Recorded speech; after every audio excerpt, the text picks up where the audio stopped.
fine. No, That's why I want to show a bit of chest. You want to show a bit of hair? Bit of chest? I don't have any hair in my chest. Do you not? No. Do you shave? Don't have any hair anywhere. Do you not? Well, you have plenty on your beard. Look at my legs. One sec. Let me see. Do you shave the legs? Look. Yeah. Jeez, there's not one leg hair in that I don't leg. have a single hair. Did in you my wax? legs. No. It's just Max 3. always the way Just I a was. bzzz. Just always the way it was. That's all right. That's good. And then some people are the opposite. Then they have the big hairy back and stuff. Big hair, not a hair in my back. Not a hair in your Not back. a hair No, on no, my but sure. back. It's the mad, isn't it? Some people have big Crazy. hairy backs and people have no backs. Whatever, you know. Yeah. Whatever. We're all different. You're obsessed. What's what? Obsessed with how people look. Not at all. You are. Oh, sure, look at Well, me. I'll drop my See, finger now into- that's somebody intervening there now, saying stop giving me a hard time. No, you're grand. It's not a hard time. It's not something I'm worried about. It's just the truth. It's all right. It's all right. Any crack with you? How are you feeling? Oh, I feel very hot I'm today. all in situation out. Awful, terrible technical issues, and they're all resolved. Yeah, I so you're believe. happy. That's the main No, thing. that's bloody I'm not happy. resolved, that one. So Anyway. don't be grumpy. I'm not being grumpy. Any news with you? No. No news. No news is good news. Yes, no news is chocolate. Do you know, it's a lovely day. I haven't seen the morning, but I see a bit of sky out there. Is it good? Yep, nice. How long is it going to last? Do you know the funny thing is not long. The funny thing is that that hour, the extra hour, is almost lost again. Do you know how? How do you work that one out? You didn't put in that sting. What? You didn't put in The sting. bed, the bed. That makes no sense to I me. didn't put in the bed. Sorry, that's. Oh, my so fault. you're Okay, taking yeah. the responsibility my for your fault, own errors now. That's okay. What was I going to say? No, do you know that hour that they moved the clocks back for? Yeah. We've kind of lost that already. But I see the difference when I look out the window in the morning about 7 o'clock. It's a bit But brighter. it feels like we're losing it. Yeah. But anyway. No. Gucci Goo, have a great show. Have a good show, right? All right, Yeah, have all a right. good day. Thanks so much for that. Sorry for being a bit discombobulated. It's just That's the norm. computers That's weren't the working. All right, it is 9 o'clock. Time for a news update. It's over to Michaela Clark. Thanks, Greg. Good morning. Housing will be the main election focus for many political parties today. As the campaign enters its fifth full day, neutrality and workers' rights are also on the cards. Political correspondent Sean Defoe reports. 4 parties have housing-related launches today, looking at city centre populations, dereliction rates and rights for renters. Sinn Féin, meanwhile, turns its focus to workers' rights, while People Before Profit is talking about neutrality. Fine Gael's putting the focus on children by promising a permanent double payment of child benefit in August every year and to extend hot school meals to every school, while both the Taoiseach and Taoiseach are preparing for the leaders' interview circuit to come. A Letterkenny councillor has warned that a lost life buoy is a lost life. There have been ongoing issues with life rings being tampered with in Letterkenny. A pilot project has seen smart ring buoys installed at 20 locations across the county since June. Councillor Jimmy Kavanagh, however, is urging Donegal County Council to ensure the smart technology trackers are rolled out across the entire county. There doesn't seem to be any at the Port Bridge or at the Old Town Bridge, and they are two of the most vulnerable, I'd say, in the county, because frequently it has happened that lifeboats have disappeared from there. So the tracking technology just makes it easier that a member of personnel will be alerted if one goes missing, so that they can either go and retrieve it or replace it quickly. Maybe it doesn't stop it happening, but it prevents it being absent for a long time and putting lives in danger. Emergency services were deployed to a fire in Newton Cunningham last night. What is understood to be a chimney fire broke out at around 9 p.m. The Donegal Fire Service brought the blaze under control. The extent of the damage caused is unknown at this time. A Ballybuffet councillor is calling for an end to price gouging by landlords. Councillor Dakota Nick Valman is currently living in a mobile home as she struggles to find an affordable property to rent. She says one property was €950 per month. Councillor Nick Valman says landlords are capitalising on the government's accommodation recognition payment. It's absolutely ridiculous prices, like, for anybody to expect to pay. And we just had that incentive now to rent to Ukrainians that are getting this $800 a month, and it's no fault of the Ukrainians. It's the government's policy that they have put in place that is displacing the Irish people who are trying to rent. Because if a landlord can get $800 tax-free, that's the equivalent of about $1,100, $1,200 while paying tax. So, of course, they're going to choose that. Weather now, fog will clear through this morning and early afternoon as it becomes increasingly cloudy. Highest temperatures today of 9 to 13 degrees. That's all from Highland Radio News for now. We'll be back with news again at 10 o'clock. Until then, good morning. The Black Tag event is now on at Curry's. Treat them or treat yourself. Get the exclusive Ninja AF400 Dual Zone Air Fryer in white for €199, save €80. Or save €180 on the Dyson Cyclone V10 cordless vacuum cleaner, now $369. Shop in store or at currys.ie. And now, it's time for the talk of the Northwest. The 9 to Noon Show with Greg Hughes on Highland Radio. Hello, good morning. 4 minutes past 9 on Wednesday, the 13th of November. How are you getting on? It's good to have you on board for another 9 till noon show. We're all settled and calm in the studio now. Technical issues all over the place, but all been resolved. Fingers crossed. How are you keeping? Today's World Kindness Day. How are you all getting on? Are you all being kind to each other? I do hope so. We've got three €50 vouchers to give away today. We stuck it up on social media yesterday, inviting you to send in your stories of kindness that you've received. It could be, from a family member, an organisation, an individual, a random act of kindness, anything. We've three €50 vouchers to give away today, as I mentioned. We have County Seat, we have Arnold's, and we have Century Cinemas on board. Fair play to them for supporting this initiative. And we're just looking for your stories of kindness. You can WhatsApp or text them in to us to 08660 25000, and you can keep the voucher for yourself. You can gift it to the person who was kind to you, or maybe the two of you can head out and spend it together. Either way, we just want your stories of kindness. A little later on, we're going to have 4 younger people in studio as we discuss the issues that are important to them as part of General Election 24. What will motivate them to vote if they indeed feel that they want to vote. So they're coming in a little later on as well. Maybe you've got some questions or inputs into that. That and so much more besides. So stay tuned, stay right where you are. Let's go to the newspapers this morning. Taoiseach promises review of defective concrete block scheme. On Taoiseach Simon Harris in Stranraer on Monday, on a canvass with Fine Gael election candidate John McNulty, said that the urgency of the defective block issue was an important issue for Donegal. He promised a comprehensive review of the present remediation scheme if re-elected. If we're back in government, we'll carry out a full and comprehensive review within 6 months. I had Simon Harris on the show not so long ago, and such a commitment could have been made, I suppose. He went on to say, I know how much a burden has been placed on people and how stressed they've been. He's confident of the campaign team and acknowledged their dedication to public service with John and with Nicky Bradley. We have a really great ticket, he said. Okay. On to the Nationals now. We'll go to the Irish Independent first. And plenty of coverage as it relates to the progress, as it might seem, in the investigation into the murder of Jojo Dollard. The chief suspect in the murder of Jojo Dollard had a scratch mark on his face and gave contradictory statements to Gardaí in the weeks after she went missing 29 years ago. The man, who is in his 50s now, was one of the last people known to have seen her alive and became a person of interest in the early stages of the investigation. The Irish Independent has learned that it gave Gardaí at least 2 conflicting accounts which contained anomalies and false information when he was initially interviewed about his movements on the night Miss Dollard went missing. Now, of course, the investigation has to continue, and we don't know in which direction it might go, but I suppose, given the fact that he was later categorised as a suspect after the investigation was reviewed by the Garda Cold Case Unit and upgraded to a murder inquiry in 2020, people might ask, well, why is it taking so long? A source said of this, his statements were contradictory, and when he was pressed on the discrepancies, he claimed that he didn't want his partner to know he'd given a lift to another woman. At the time, some Gardaí felt it was suspect. Others thought it was nothing malicious. Those statements are now being viewed in an altogether different light, given the new lines of inquiry generated as part of the cold case review.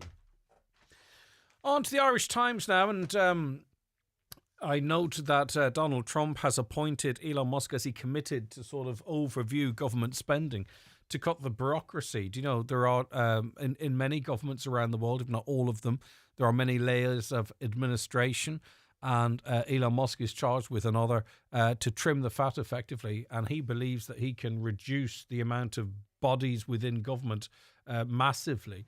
And you just wonder if such a suggestion here might gather appeal.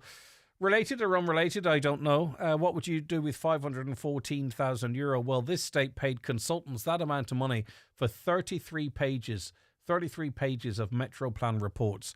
The state body behind the Dublin Metro projects paid €514,000 for 2 reports from the same accounting firm in an exercise yielding no more than 33 pages of written text so far. The reports were delivered this year to Transport Infrastructure Ireland from EY, formerly Ernst & Young. EY is scheduled to deliver a further 100-page report before the end of December under one of the contracts. In the middle of an election campaign in which the opposition is attacking government parties for wasteful spending, the transport body's EY expenditure amounts to thousands of euro for each page of text. The spending was disclosed yesterday in a parliamentary reply to outgoing Social Democrat TD Catherine Murphy, who accused state bodies of out-of-control spending on consultants. On to the Irish Daily Mail and questions over the civil service being raised by Sinn Féin. Sinn Féin has ignited a fresh row with civil servants by saying the bureaucracy of the state needs to be streamlined as work is often more than duplicated. Party leader Mary Lou McDonald doubled down yesterday on comments she previously made when she said that parts of the civil service were constipated. As the general election campaign moves into its 5th day, with 16 days before voters go to the polls, the comment represents another risky move for a party that, according to recent opinion polls, has lost favour with many of its supporters. Previous comments made by Sinn Féin housing spokesperson Owen O'Brien after he disagreed with Chief Economist of the Department of Finance John McCarthy were labelled as risky and chilling, with political commentators saying the latest remarks show the party is not prepared for the mechanics of going into government, which effectively means, I think, they're not prepared to go in, or they're not prepared yet for how they go into government and knock heads with civil servants. We heard yesterday from the former housing minister that there are really 3 individuals or 3 departments that run everything. That needs to change, doesn't it? Because what's the point in electing new people or re-electing the same people with different promises if the civil service has so much control and power that criticising them is chilling and risky? On to the Irish Daily Star now. And a Romanian man charged in connection with a fatal hit and run where a 16-year-old boy was killed genuinely thought he hit a deer, a court has heard. Martin Salahi, 40, appeared before Athy District Court yesterday, charged with failing to stop at the scene with intent to escape liability for a death under Section 106 of the Road Traffic Act. The accused, with an address at Port County Laois, who only arrived in the country 8 weeks ago, is also charged with driving a dangerous vehicle after a collision. Teenager Keira Moore of Greg's, I believe it is, in Robertstown, County Kildare, was killed as he walked along the R43 in Blackwood near Robertstown when it is suspected he was struck by a van in the early hours of Sunday morning, November 10th. It must be very difficult for the family at this time. On to the ongoing court case, civil case against Conor McGregor, and some of the details in this might offend some, but it's only brief. A paramedic who examined the woman who claimed she was raped by Conor McGregor has told a court she'd not seen somebody so bruised in a long time. Ethna Scully, a paramedic with Dublin Fire Brigade, was giving evidence on the 5th day of a High Court civil case. Nikita Hand is suing UFC star Conor McGregor and his friend James Lawless for damages over alleged sexual assault. Ms. Hand, 35, a former hair colourist from Drimnagh, South Dublin, alleges she was raped by Mr. McGregor, who denies the claims in the penthouse suite of the Beacon Hotel in Sandyford on December 9th, 2018. Later, the jury of 4 men and 8 women heard from a psychiatrist who diagnosed Ms. Hand with PTSD and who told the jury that Ms. Hand told her she wanted to die. Ms. Scully, an advanced paramedic with DFB, confirmed in the court that she tended to Ms. Hand in an ambulance which was called to her mother's home in Drimnagh on the morning of December 10th. This is the next morning. Miss Scully said Miss Hand, who was wearing pyjamas, allowed her to examine her body, and it was then she noticed she was very bruised. She noticed bruising on the plaintiff's lower neck and around her chest and breast down to her legs. Miss Scully told the court, "I haven't actually seen somebody so bruised in such a long time." Conor McGregor denies those charges. I think the suggestion is that it was consensual, which is something I can't comment on. Obviously, I was just about to, and then I realised I can't, as it's an ongoing trial. And finally, in the Irish Sun, you have to be careful what you put up on social media, but I wouldn't have worried too much about putting up a Google review. That's not the case for a Tyrone man. The desperate mum of an Irishman who's facing jail in Dubai has pleaded with officials, please let our son come home. Craig Ballantyne was arrested 3 weeks ago after arriving in Abu Dhabi on holiday. He was lifted over leaving a negative review on Google, with the 33-year-old taken to Dubai to face charges of slander under the strict UAE cybercrime laws, which is any form of online criticism. Autism support worker Craig from Cookstown in Tyrone is now trapped in Dubai on bail after being hit with a travel ban. Now, Mum Margaret has urged UK and Irish officials to help get her lad back. Now, the UAE generally is trying to, I suppose, endear itself to the West through its support of golf, boxing, etc., and is moderating some of its stance on certain things, but clearly not this. He put up a negative review on Google. Obviously, some time ago, he landed in the UAE, was arrested on arrival, taken to Dubai, and is facing charges of slander because of a negative review on Google. It's almost hard to believe, but not hard to believe, I'm sure, for the man himself and also for his family. All right, that was a run through the papers. Good morning, Kathy, Charlie, Mike, Annie, Dolores, among the hundreds watching across our various social media and on our website direct on YouTube, Highland Radio Ireland, if you want to watch on your smart TV or Fire Stick if you're home. We're across Facebook as well, Highland Radio News, Sport and Obituaries, Highland Hub, and on the X platform, streaming at Highland Radio. Right, we'll be back with our first guests on the show once we take this quick break. Stay right where you are. Daily newspapers are courtesy of Cosgrove, Centra and Diner, Mountaintop, Letterkenny. The 9 till noon show is brought to you by Letterkenny Credit Union, offering low-rate car loans with fast approval. Apply online at letterkennycu.ie or in office today. New stock just arrived at Meehan's of Rafo. Men's polo shirts, quarter-zips, chinos and shirts, all up to 5XL. There's also a large range of diesel hoodies and jackets, and up to 30% off selected ladies' diesel wear. Christmas Club now open with gift vouchers also available at Meehan's of Rafo. As the evenings get darker, it's important to stand out. If you're walking or cycling, always wear fluorescent or reflective clothing.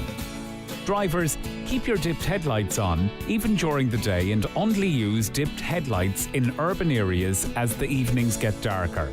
Increasing your visibility helps keep us all safe.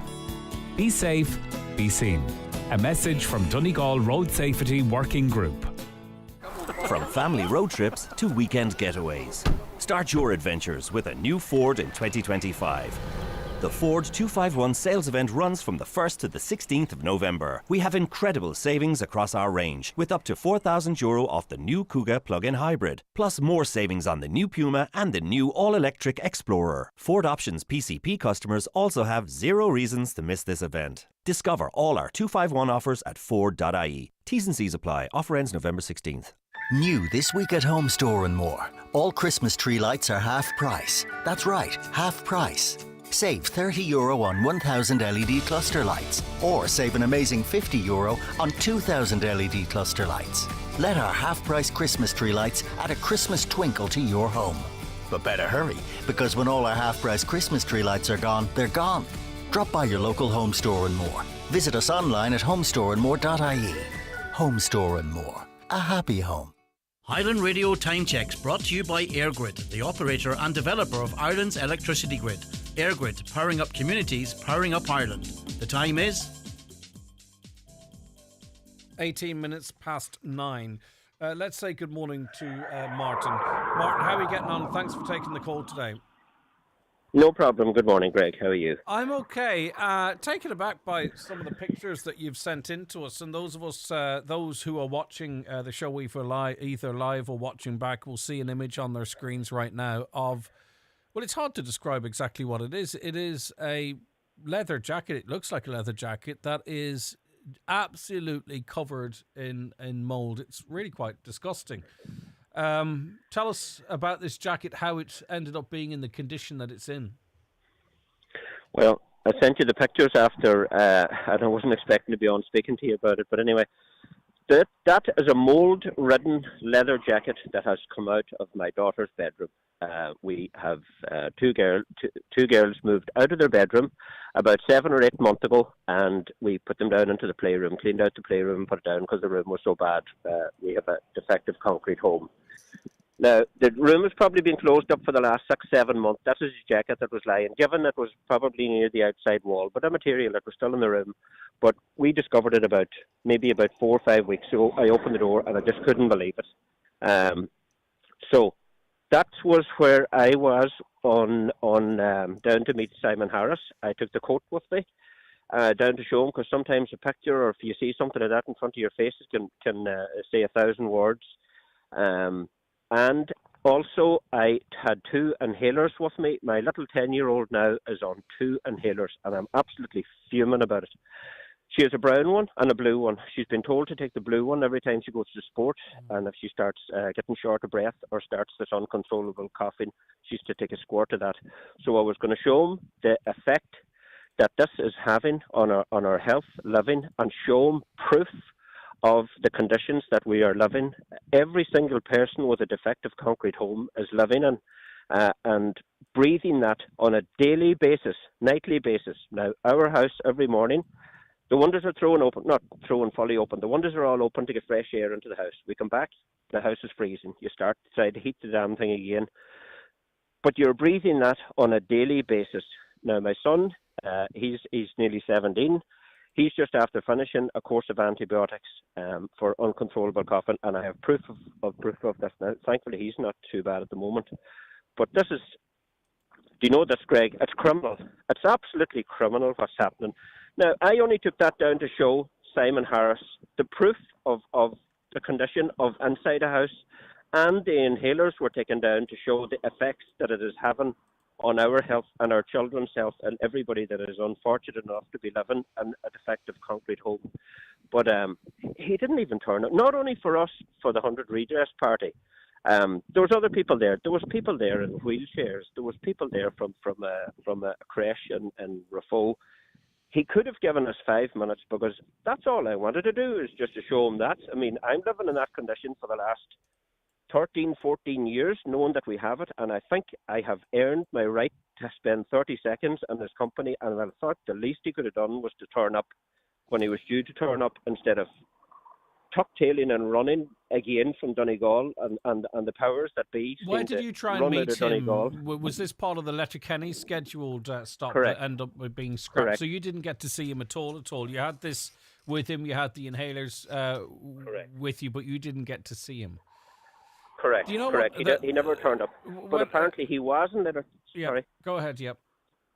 No, apparently he was in Letterkenny, and listen, it wouldn't have put him too far back to come down and spend 10 minutes with people that have queued there and people that sat in wheelchairs for up to 3 hours that waited for him to come down. It wouldn't have, 10 minutes would have been neither here nor there. It was a very peaceful, there was probably about 40 of us there.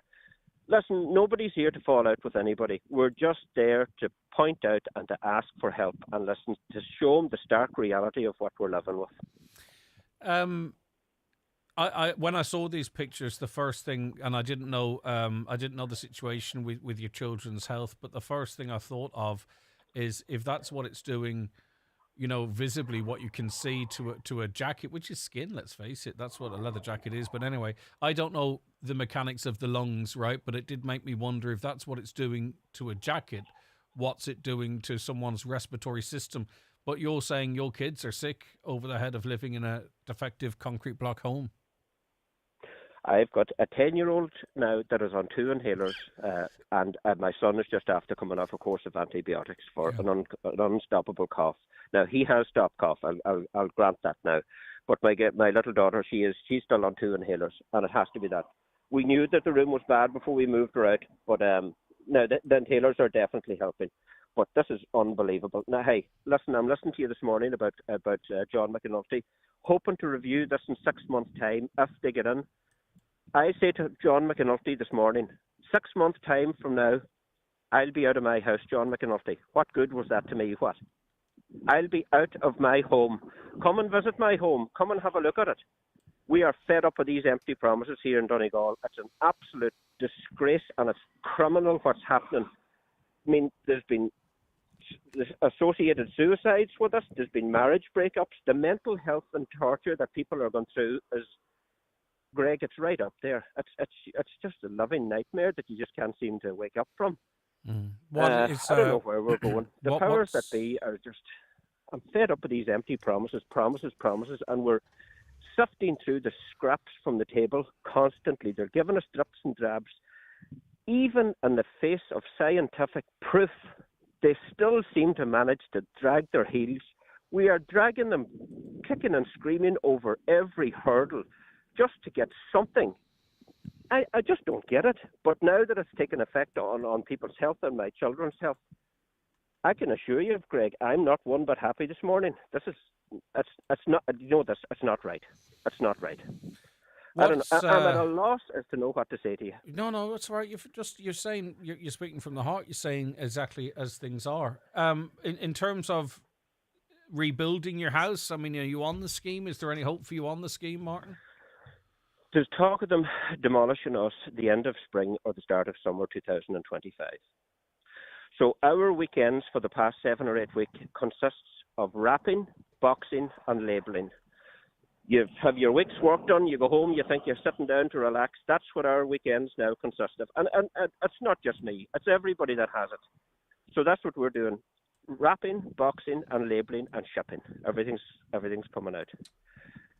Do you know? You know this, if you didn't have it, you wouldn't wish it in. Sorry. No, I know exactly what you're saying. Do you know how far the grant will go to rebuilding your house, Martin, at this stage?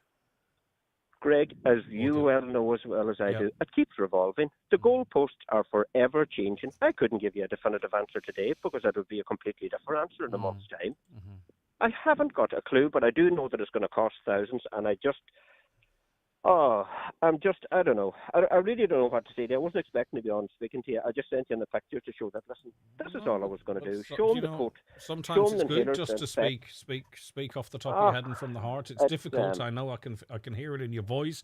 I think as a parent, I also understand too that, you know, when things impact us, we can sort of grin and bear it, but it's difficult. It's extremely difficult when it's starting impacting on children, especially on their health, because we're responsible for them, Martin. You know, and it feels like it's our fault, yet we're hopeless or helpless. Right? You're okay. so powerless. There's just nothing. There's just nothing you can do. And I realise the importance of having a TD at the table. That is hugely important for the county. I know that. Greg, where is he? Why won't he come on one of the local radio stations, one of the most listened local radio stations in the country? And he refuses to come on and talk to the people of Donegal, the good people of Donegal. Yeah, well, his issue, to me, his issues with me. I think his issues with me, not the people of Donegal. In fairness, that doesn't matter. To him, that should be put aside. It's a slap in the face to everybody in Donegal, and it's a slap in the face to his own party members.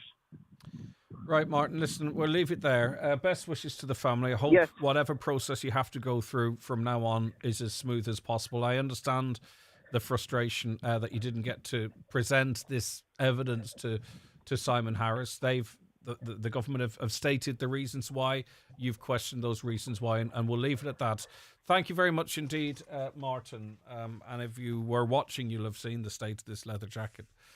If you weren't, let me describe it. It's brown, sort of suede type leather, and it was from within the home and absolutely covered in this living mould.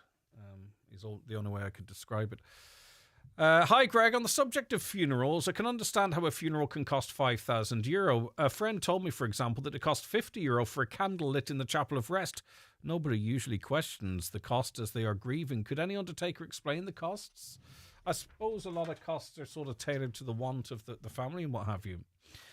For all its faults, putting up poster, debates, canvassing and long manual counts have been a traditional part of Irish democracy. I'm apolitical, but have no issues with posters in permitted areas, securely tied at correct heights, removed within 5 days of voting, recycled or stored for reuse. Good luck to all candidates and stay safe on those dark evenings. Harris got no phone call from Trump. What a lie from Harris. Trump doesn't have Harris's number, doesn't need it. Well, he did. I get where you're coming from, but there was a call. Whether or not you think it justified the delay or whatever the reason was, that there was a call there.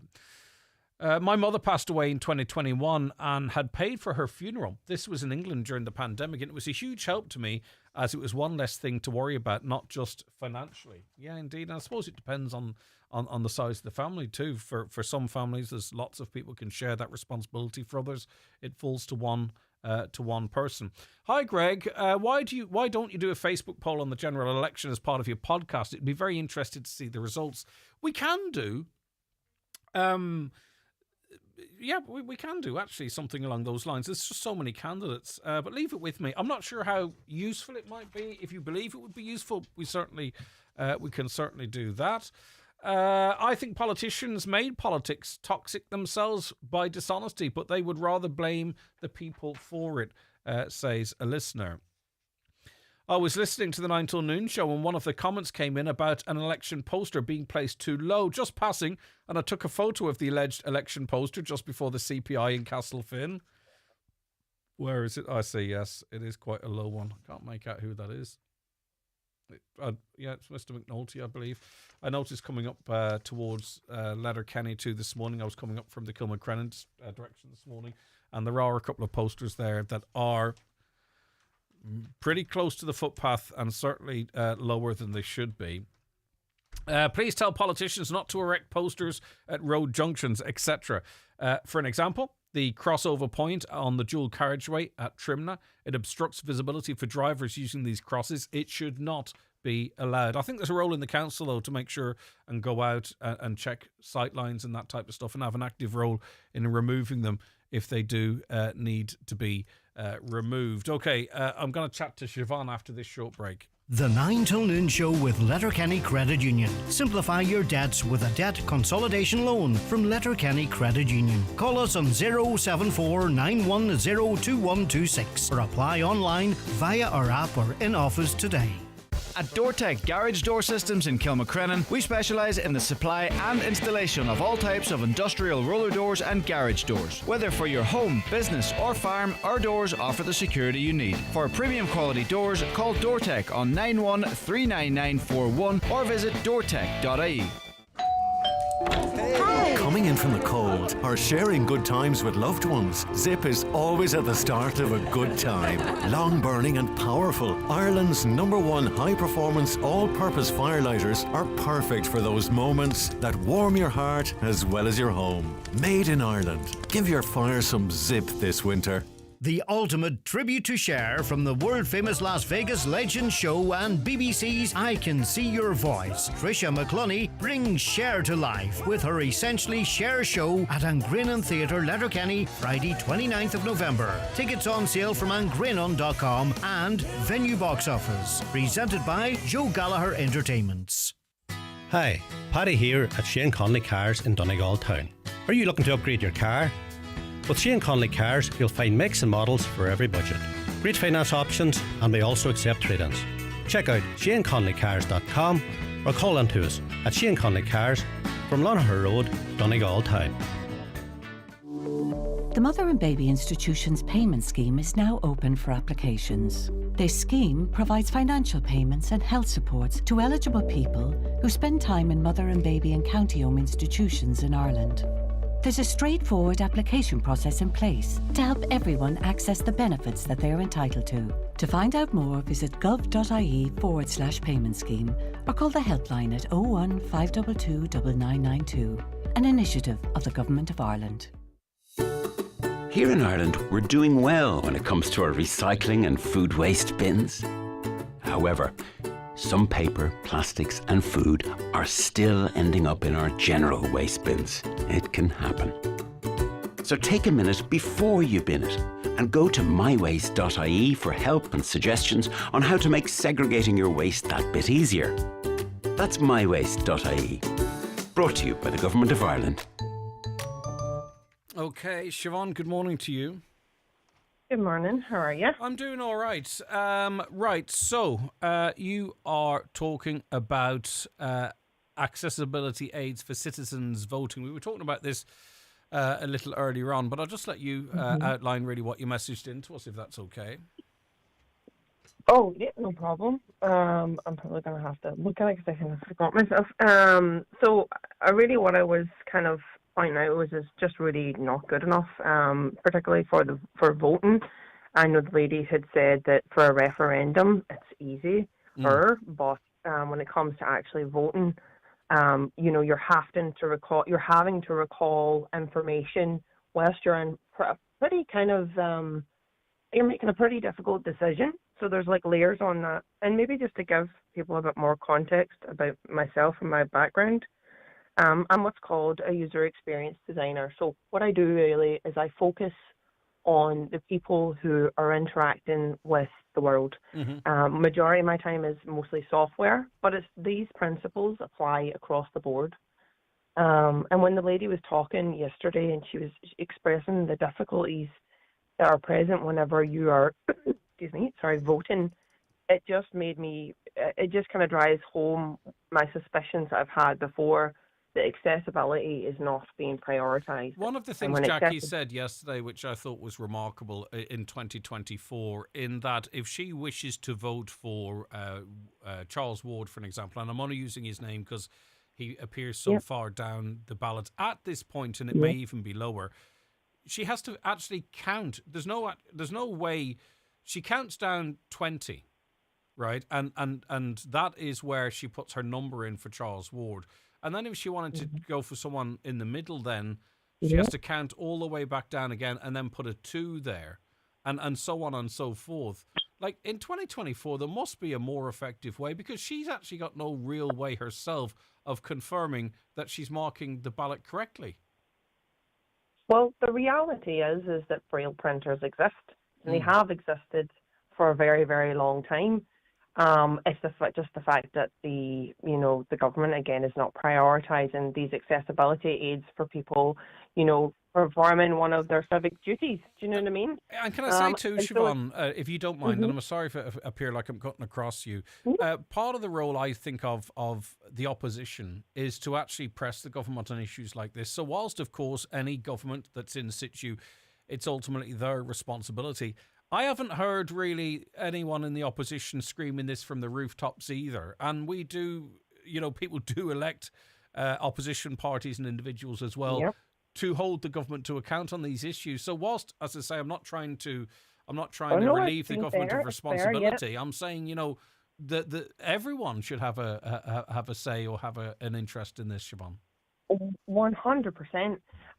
So yeah, I would agree. It's not only the government. I was actually in reference to the Defective concrete block scheme portal, and as a designer, I really question the accessibility of the software. It's incredibly hard to read, and so it permeates all of our society. And I have raised that with certain elected officials in opposition, and said to them, this needs to be looked at, because you are actually excluding the most vulnerable in our society. We actually have to, just speaking in reference to the Defective block scheme, if we have to actually employ people to explain how to navigate the scheme, it just shows that it is innately flawed. And that'd be my professional opinion, as a designer who works in this realm. If I went to the people that I work with and said, well, lads, we've got to hire somebody to help these people out, I know that I haven't done my job, because I would need to have really considered the people who would be using this. And I just think it's shocking. And it just shows, going back to the voting point, that though they have something in place, they very clearly didn't ask somebody who has a visual impairment to actually test the product.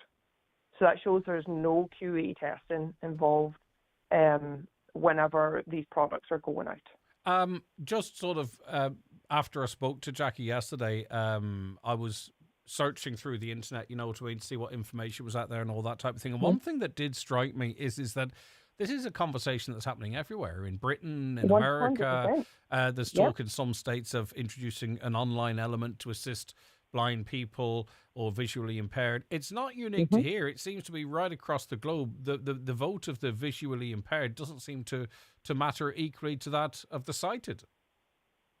Well, I would disagree. I'm sure we all kind of disagree with this, and you're right, there are standards. being put in place across the board. There are standards called WCAG, which is it's like the Web Institute, detailing how you should be making affordances for visually impaired people with maybe motor or fine motor skills or challenges there, or a variety of things. But the reality is anybody who works in this industry, and we have thousands of people working in IT, and a designer, the developers who work in this industry know that these standards exist. It's not something unknown. It's just that it hasn't been prioritised by the government or the elected officials, everybody involved. It is secondary. But the thing that in my work day to day, we prioritise accessibility for all, because when you make things accessible for all, everybody else can access it. Yeah. Same way as we build our houses, we put them wee ramps in the front and we make sure our doors. We can't seem to make that permeate our society, but we actually we haven't actually got to the world of the internet yet and making that accessible for people, which I think is it's just getting to, it's beyond a joke at this stage. It's 2024. People should be able to have access to online services. You were also frustrated equally, finally, Siobhan, at Simon Harris not meeting with demonstrators or concerned people in Letterkenny. Yeah, there was a lady there who was explaining how she's a carer, and I think I don't know if she said that she was going to be chatting to you, Greg, but she's a carer of 5 people, and she can barely get 5 minutes to herself, and she was standing 2 hours out in the cold. I seen the gentleman, I think Martin was his name, with his jacket, and it's like I understand that Mr. Harris might be trying to avoid angry people, when I know it's hard to talk with angry people, but the thing is he has a perfect opportunity to sit down and just let people shout, because after you hear them shout, if they to be honest, I don't think they would have shouted at him anyway. I know what you mean, though. Let them get whatever they have on their chest off their chest. Exactly. The reality, the sad reality is that every single person that was there waiting for him, that maybe wasn't a Fine Gael member, were actually people who were in pain, and mental pain and physical pain. There was a girl in a wheelchair there who was pleading for treatment, I think, for her scoliosis. And apologies if I've misread her situation, but everybody there has a story, and it just really feels like the disappointment was palpable, and then the sneaking off of the Fine Gael members over time. Joe McHugh disappeared. He was chatting to people, and then he just slunk off into the background. And I understand where you're coming from and your characterisation of it. I just have to be conscious that we are just in an official election situation now, and Simon Harris gave the reasons as to why he didn't attend. I think you question that, as others do, but like having a phone call, I think could have been placed at a different time, is what I would say. I don't see that as an excuse. Right. I see that as a very good distraction. Yeah, but I mean, to rope Trump into that, would be something else, because I think it was Trump that was doing the ring around. But as I say, I'm just trying to be as fair as possible, if you know what I mean. But your comments are on the record, Siobhan, and I do appreciate your time today. I hope you don't think I'm cutting you off. I'm not sure. We've had a good long chat. No. Thanks for your time, Siobhan. Take care of yourself. All right, thank you. 08660 25,000. Greg, could you find out who's actually in charge of the OPW? I mean, we all heard of Bike Shed, Security Hut, the bus shelter, consulting, and now 70,000 on curtains, flying people in and out to sea. It's not proper. A 600,000 euro one spin. Seriously, someone's signing off on all this squandering. People waiting on appointments for years, and our young nurses and doctors abroad asking for a reason to come home. This has to stop. Someone has to accept responsibility. Last time I checked, Maurice Buckley is the chairman of the OPW, I believe, and two other commissioners as well. Martin and the rest of Donegal need to realise Fianna Fáil, Fine Gael and the Greens in government have made a deliberate decision not to fix the defective bloc issue.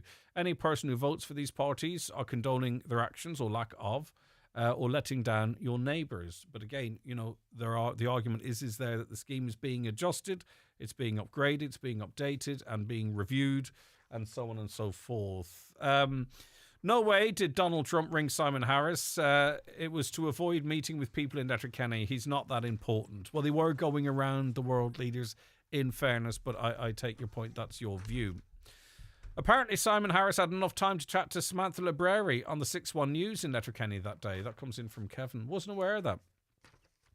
Last one before a break. Slander by way of negative reviews is not uncommon. It is well known that someone who feels like they had a bad experience writes a negative review and then gets their friends who had no interaction with the business concerned to write an equally negative review. This is slander and should be accountable or actionable. Its only purpose is to maliciously damage the reputation of the business concerned. Actually, it's an interesting point you make, because you do see I can't remember what the word used to be now, but anyway, it's online organised reviewing down a business that you don't like, or if you don't like their politics for that matter. You do see that. I suppose that is slander, and it's not really genuine. But that's not the case with this chap. He just stuck up a negative review, and it was seen as slander in Dubai. But I think the point you're making is something that we do see in this country. It's like a pylon that is organised online. All right, we're going to go to James after this quick break. The 9 till noon show is brought to you by Letterkenny Credit Union. Digital loans now available. Apply online or via our app today and get your loan transferred directly to your current account. Transform your home with Hegarty's Home Interiors in Buncrana. Discover a wide selection of stylish furniture and decor to create your perfect space. Our expert team offers personalised advice to match your style and budget. Visit us on Main Street, Buncrana. Open Monday to Saturday 9 a.m. until 6 p.m. Or visit hegartyshomeinteriors.ie. Hegarty's Home Interiors, making homes beautiful since 1946. If you smell gas at home or on the street, don't ignore it. Open windows and doors. Don't smoke, vape, or use a naked flame. Don't unplug or switch anything electrical on or off. Turn off the gas at the meter. Then, no matter who your gas supplier is, call Gas Networks Ireland on 1800 20 50 50. Visit gasnetworks.ie to screenshot the safety steps, save them to your device, and share with friends and family. Join me, Marty Friel, every Friday night from 8 for Rockin' Hits on Highland Radio, in association with Arena 7, where you can enjoy dinner and drinks in a Woodbury Grill, Bar and Restaurant before bowling in Arena 7's state-of-the-art lanes. See arena7.ie. Okay, elves, Santa's all set. Is the sleigh good to go? Just checking off the list Boots sent through. Trunk elephant for Millie. Check. Bubble gift set for Mia. Sleighing. Made by Mitchell for Robin. They'll love that. Wait! You forgot the Sol de Janeiro. It's already in the sack. Oh! Well, guess I'll keep this then. Candy cane after party, here I come. Slay the season with hundreds of beauty gifts. Make magic. Boots. Selected stores and boots.ie subject to availability. Test drive the 251 Suzuki range at Barry Brown Cars, Milford and Donegal Town. Call to their test drive event on November 11th to November 17th. Unmissable offers like 0% finance and 7-year warranty. Test drive the Suzuki range at Barry Brown Cars, Milford and Donegal Town. Suzuki. Voted one of the most trusted and reliable brands on the market. Highland Radio weather updates with McElhenney's. Find the perfect present for everyone on your list this festive season. Discover the joy of gifting and make Christmas magical with McElhenney's Ballybuffet. Visit us in-store or online at mcelhenneys.com. Fog will clear through this morning and early afternoon as it becomes increasingly cloudy. Some drizzle, mist and hill fog. Highest temperatures 9 to 13 degrees in light variable breezes. Let's go back to the roads. James is with me now. Hi, James. Good morning to you. How you doing, Greg? I'm doing all right. You're highlighting, and it's off the back of an experience, something you've seen, the dangerous condition of the Drumkeen Road. So what did you experience, I suppose, firstly? Well, I'll just tell you the story, Greg. It was a Saturday evening. I was going to Drumkeen with my two children. Going up a road, we got up Maranapan Road, a town in Maranapan, and it takes you on to Ahegalt Big Now, this road I take you out at St Mary's Hall down in Conway if you go down that road. But I seen this car coming up. It was, in the clear evening. I seen a car coming up towards me, but where I was driving, I had the right of way, but just sweeping corner going down a hill. But I seen the car coming very fast, but at that last moment, I decided to hit the brake. But I had a notion the car wasn't going to stop, so the car started skidding. And by the time the car got stopped, it was on the Drumkeen side of me. It had actually passed the front of my van. Wow. And but that is okay. I went on. I went on to Drumkeen. The person in the car obviously didn't know the road. So he pulled in. He obviously was in shock, but I drove on. Everything was okay there, but it was just pure luck that I hit the brake. But the following Monday, I rang the RASA and told them the story. And they said, Mr. Donaghy, this has nothing to do with us. Oh. We only deal with authorisation of vehicles and etc. And we have nothing to do with roads. You have to ring the county council. And I said to the girl, this is the Road Safety Association that I'm ringing. And she said, that's correct, but we don't deal with roads. So I rang the council. A fella come on and explained how the road was, and they says there's road works ongoing on that road. Now, this road had been retired, this road in question, about 3-4 months before this. I had said to him, all I want for you to do is put a line across the road. There is a stop sign, Greg. So just so I know the road, it's a side road coming out onto the Drumkeen Road, is it? I don't know if you're familiar, Greg, but if you turn up at the chemist in Convoy, up by the graveyard, yes, and you drive up and you're heading for Drumkeen, you come out onto another road. They call it Ahigald Big. Right. It's a sweeping corner, but you don't see when you're coming down that road. All you see is the straight road in front of you. The corner is falling away, and you're up on top of the corner before you see it. Right. So the drivers aren't getting a fair crack of the whip in knowing what's upcoming if they don't know the road. Yeah. If you don't know the road, but all I asked for was for a line that they put beside the stop sign so that people would know that they don't have the right of way, that they can't drive on, and put a sign back, because it appears a straight road when you're driving down it. And your boy says we don't do that. It's never done till the road works is completed. So that's 6 months ago, Greg, and there's absolutely nothing been done on this road. Now, back about 3 weeks ago, my own sister had a similar experience to myself, and I was speaking to a man only a few days ago, and he had a near miss on this corner as well. Right. But when I said to the fella, I says, if I hadn't had them brakes, there's a good chance that I would have been buried today or tomorrow. That's how serious that was. And his answer to me was, this man on the council, he said to me, sure, ring me back in a fortnight. He says, I don't mind taking your call. That was his reply to me. And I think that's very unacceptable. But there's many other roads throughout the county, Greg, similar to this road. It might be by roads.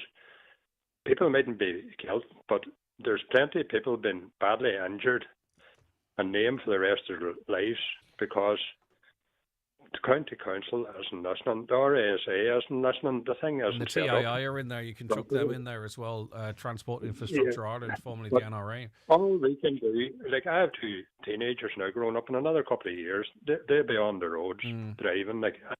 We all want, it's our brothers or sisters or friends or father or mother, whatever. We don't want nobody to get hurt on the roads, and we only can try our best. A little bit of if you don't mind me, James, jumping in on this, because this is something that has frustrated me in the past. It's a point I try and make. there are three factors normally in road traffic collisions. Obviously, it's the behaviour of the driver, and B, there's the condition of the vehicle. Now, we know there's every other ad break. Thankfully, there's road safety messages as it relates to keep concentrating, wear your seatbelt, and all that kind of stuff. In terms of the car, the NCT and the punishments that you get if you don't NCT a car. But the third factor is the condition of the roads. And it seems it doesn't seem to get the attention or indeed the blame that it deserves. You know what I mean? It seems to be the one out of that trio, it seems to be the least accountable and least focused on, other than this conversation we're having right now. Yeah, in fairness, Greg, the council, and I admire the work that the council does on the roads, but that's besides the point. It's a simple bit of paint. If somebody's life is not worth a wee bit of paint, and if there's work ongoing on the roads, at least there should be signage. There should be coned up until the road is completed to make sure the road is at a safe standard, so that people know. Because we have a lot of people now that's not from the area and they might be new to the area. Driving down a road, and at least if the signage is right on the road, there's some chance that it's going to, if it only saves somebody getting badly hurt, it's worth doing. Okay, in my opinion. All right, listen. The other thing I just want to say as well, Greg, the RASA now and again bring up a thing about on a sunny day to wear sunglasses. But I had an experience back a few years ago where if you don't have the proper sunglasses, under no circumstances should ordinary sunglasses, cheap sunglasses, be worn when you're driving, because I was going up a brae and there was a shade and the sun was shining down, and with the corner of my eye, I was past a woman and I did not see that woman through the sunglasses. Mm-hmm. And I would say to anybody that's driving, under no circumstances do you wear ordinary cheap sunglasses. There should be sunglasses suitable for driving, because I often see people with glasses on and them in the middle of the road because they don't see. If there's a bit of shade, you can't see the road properly with ordinary on the. The other thing, could I just say another thing? In about 30 seconds, James, if you don't mind. Yeah. And the schools. Please get into the schools. I got the book home from my secondary school, and there's content in it that shouldn't be in it. So the parents, get into your schools and see what's in the sex education and the SPHE book. Please get in and go to Rebecca McDade's page. You have the number there, Greg, anyway. So please look into it and get on your TDs now to try and stop this corrupt stuff that's in the books. All right, James. Thanks very much. Thank you very much indeed. A lot going on there. James Donaghy there. Right, 086 60 25,000, WhatsApps and texts to that number. Email, if you wish, comments at highlandradio.com. We're going to take a break. Stay tuned for the news and the obituary notices, and then we'll be back with the second hour of the 9 till noon show. The 9 till noon show with Letterkenny Credit Union, now offering mortgages from €40,000 to €600,000 with no hidden fees or transaction charges. Letterkenny Credit Union, 9102127. It's flu season, and children are twice as likely as adults to catch the flu, which can sometimes cause serious illness. That's why all children aged 2 to 17 can get their free nasal spray flu vaccine. A safe and effective way to protect them, and the rest of your family too. So make an appointment with your GP or pharmacist. Visit hsc.ie/flu for more information. From the HSC. You could win €10,000 with Top. Every month for the rest of the year, your petrol, diesel or in-store purchases of €15 or more gives you a chance to win €10,000. Sign up and enter at topoilwin.ie. It's Ireland's greatest live show. The Three Amigos, Jimmy Buckley, Robert Mazzell and Patrick Feeney are back on tour. Get ready for a truly amazing experience full of laughter, music and song. See The Three Amigos live Tuesday, January 21st, Clonry Hotel, Letterkenny. Tickets priced $39.50, now available at hotel reception and ticketmaster.ie, where booking fees may apply. The Three Amigos Live. It's not to be missed. Octavia, Fabia, Scala, Superb, Kamik, Karoq, Enyaq, Kodiak, petrol, diesel, plug-in hybrid, electric, HVO. So much choice, but not that much time. Whatever 251 Skoda you choose, you should order it now, because even though we have a wide range, they're selling fast. See what stock is left at skoda.ie and order yours today. Skoda. Your local Skoda dealer is DMG Motors, Clar Road, Donegal Town. Telephone 074 9721 396. That's the sound of someone sleeping soundly on a Restex mattress. Choose from the Donegal range. A Teelan, a Kinnigo, or a Mulroy mattress. It'll change the way you sleep forever. Restex beds, mountaintop Letterkenny. Leave the rest to us. Wrap up some Donegal love this Christmas with thoughtful, sustainable gifts made by the Donegal designer makers. Join us for our annual Christmas fair in Rathmullen House this Saturday and Sunday from 11 a.m. till 5 p.m. A weekend of festive food, drinks and stress-free gift shopping. Live, on air, online and on the Highland Radio app. This is Highland Radio News. Good morning, it's 10 o'clock. Donald Kavanagh at the news desk. A Defective block homeowner says he is sick of empty promises from government. On today's 9 till noon show, Martin spoke of how he'd brought a mould-covered jacket to Letterkenny on Monday night, hoping to show it to the Taoiseach Simon Harris, but he didn't get the chance. Martin told Greg Hughes the jacket was in the room where his daughters slept until a few months ago. He says one of the two girls who slept in the room is now using 2 inhalers. Martin says these are the stories the government needs to be hearing as they tell the true story of what this crisis actually means. That is a mould-ridden leather jacket that has come out of my daughter's bedroom. We have two girls moved out of their bedroom about 7 or 8 months ago, and we put them down into the playroom, cleaned out the playroom and put it down because the room was so bad. We have a defective concrete home. Every single person with a defective concrete home is breathing that on a daily basis. A Letterkenny councillor has warned that a lost life buoy is a lost life. There have been ongoing issues with life ring buoys being tampered with in Letterkenny. A pilot project has seen smart ring buoys installed at 20 locations across the county since June. Councillor Jimmy Kavanagh is urging Donegal County Council to ensure that these smart technology trackers are rolled out across the entire county. There doesn't seem to be any at the Port Bridge or at the Old Town Bridge, and they are two of the most vulnerable, I'd say, in the county, because frequently it has happened that life buoys have disappeared from there. So the tracking technology just makes it easier that a member of personnel will be alerted if one goes missing, so that they can either go and retrieve it or replace it quickly. Maybe it doesn't stop it happening, but it prevents it being absent for a long time and putting lives in danger. Emergency services were deployed to a fire in Newton Cunningham last night. What's understood to be a chimney fire broke out at around 9 o'clock. The Donegal Fire Service brought the blaze under control. The extent of any damage caused, if any, is unknown at this time. It's essential that the Department of Sport and Donegal County Council work with the Buncrana Leisure Centre Committee to secure funding for the amenity. That's according to Minister Charlie McConalogue following a public meeting last night to discuss funding for the centre. There was much outrage after the Buncrana Centre missed out on the latest round of sports infrastructure funding. Minister McConalogue says it's important that joint efforts are made to get the project the funding it requires. Everyone is disappointed that it wasn't delivered and the funding wasn't secured this time around. However, now the key objective has to be to make sure that in terms of engaging with the Department of Sport, Donegal County Council and working with the Swimming Pool Committee, that we follow up in terms of trying to make sure that we get this funding.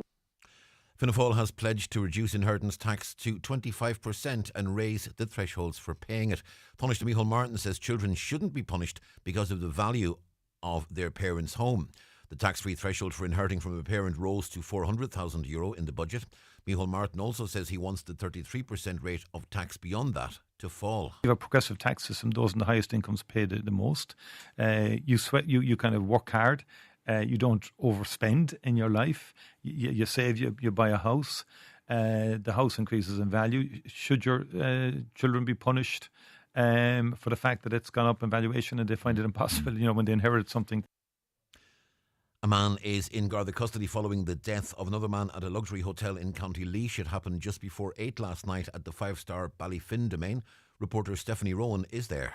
Gardaí say they were alerted to an incident here at Ballyfin domain last night. When they arrived, they found the body of a man in his 60s and they believe he'd been assaulted. A man in his 30s was arrested and Gardaí have 24 hours to question him. It's understood the two men had travelled together and were guests at the hotel. A family liaison officer has been appointed to support the victim's family. Ballyfin Domain is one of Ireland's most exclusive hotels. It has just 20 rooms, with celebrity guests choosing to stay here due to its privacy. Gardaí are following a definite line of inquiry and aren't looking for anyone else in connection with the incident. Stephanie Rowan in County Laois. Weather forecast in Mid-Éireann say they expect fog to clear through the morning and into the early afternoon, but it will become increasingly cloudy. Top temperatures today of 9 to 13 degrees Celsius. And that's Highland Radio News. We're back with news headlines again at 11 o'clock. Check all of today's news on our website, highlandradio.com. But for now, from the news team, good morning. The obituary notice says for this Wednesday morning, November the 13th. The death has taken place of Marius Lynch of Clonmany, Gweedore and Glasgow. Removal from the Eternal Light Chapel of Rest at Mountaintop Letterkenny this afternoon at 2 o'clock, going to Rorty's funeral home Derrybeg. His remains will repose at the funeral home from 3 o'clock to 8 o'clock today and tomorrow from 12 noon until 8 o'clock. Rosary both nights at 8 o'clock. Funeral Mass in St Mary's Church Derrybeg at 1 o'clock on Friday afternoon. Interment afterwards in Maharagallen Cemetery. The funeral Mass can be viewed live on Kieran Rorty Funeral Director's Facebook page. Family flowers only, please. Donations in lieu to the Donegal Hospice, care of any family member or Kieran Rorty Funeral Director. The death has taken place of Margaret Maggie Ferry, Carrick McGarvey, Gweedore. Her remains will repose at her home today and tomorrow from 11 o'clock until 8 o'clock. Rosary both nights at 8 o'clock. House private after the rosary and on the morning of the funeral. Funeral Mass will take place in St Mary's Church Derrybeg at 11 o'clock on Friday morning. Interment afterwards in Maharagallen Cemetery. The funeral Mass can be viewed live on Kieran Rorty Funeral Director's Facebook page. The death has taken place of Anne Harkin, Nadini, Ballymore, Dunfanaghy, County Donegal. Her remains will be reposing at her home this morning from 11 o'clock. Funeral Mass in St Michael's Church, Creeslaw on Friday morning at 11 o'clock. Burial afterwards in Doe Cemetery. Funeral Mass can be viewed live on mcn.live.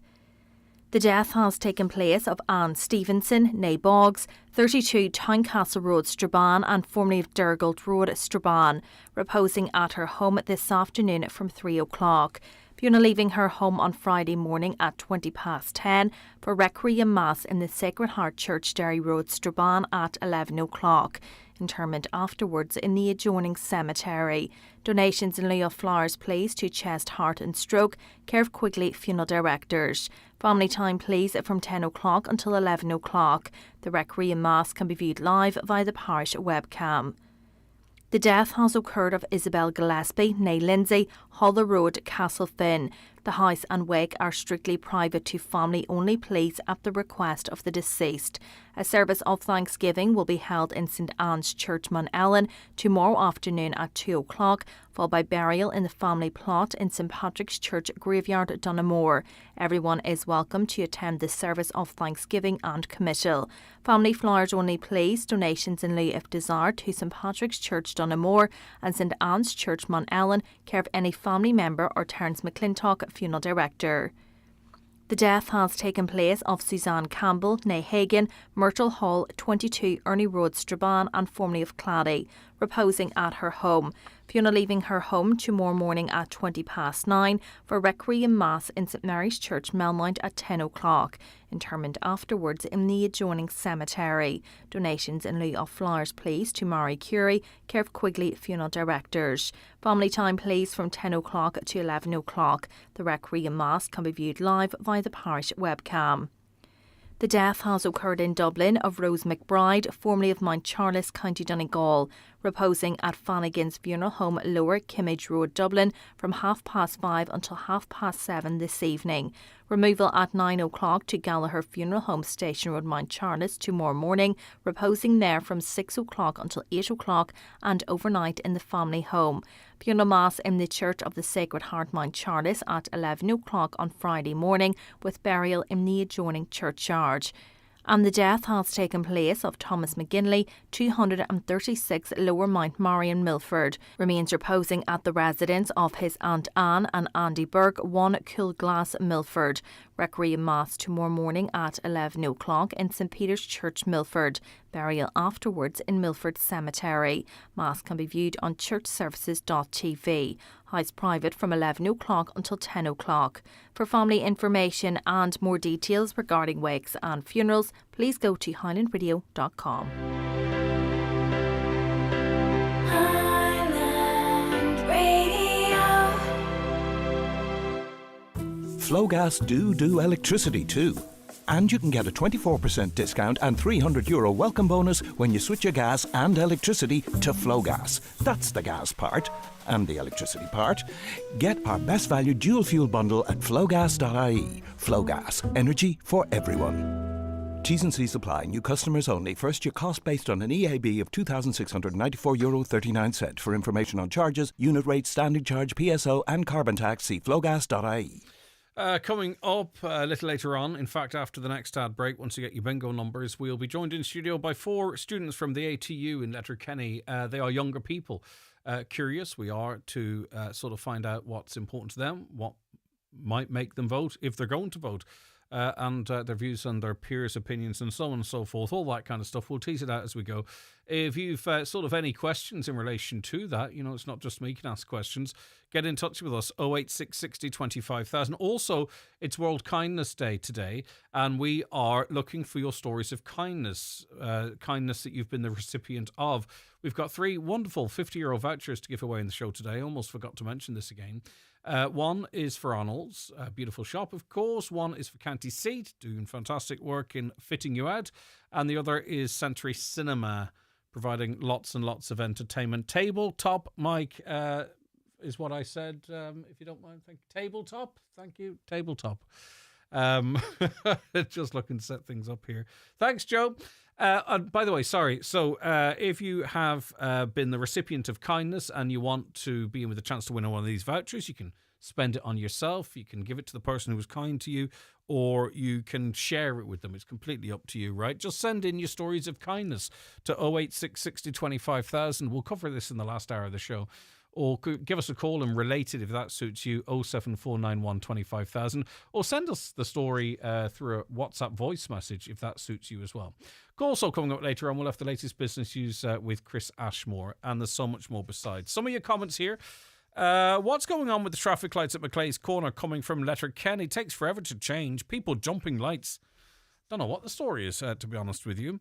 Blocked road. This is yesterday as it relates to getting the kids to school. Why didn't that woman park a car and walk with her children 200 metres to the school instead of driving 600 or 6,000 metres? Well, firstly, that junction was chaos. There would have been nowhere that I could see to park the car. Secondly, they weren't given advance notice and were up on the turn. And then it was, nope, you have to do your 6-kilometre round journey. So there's always...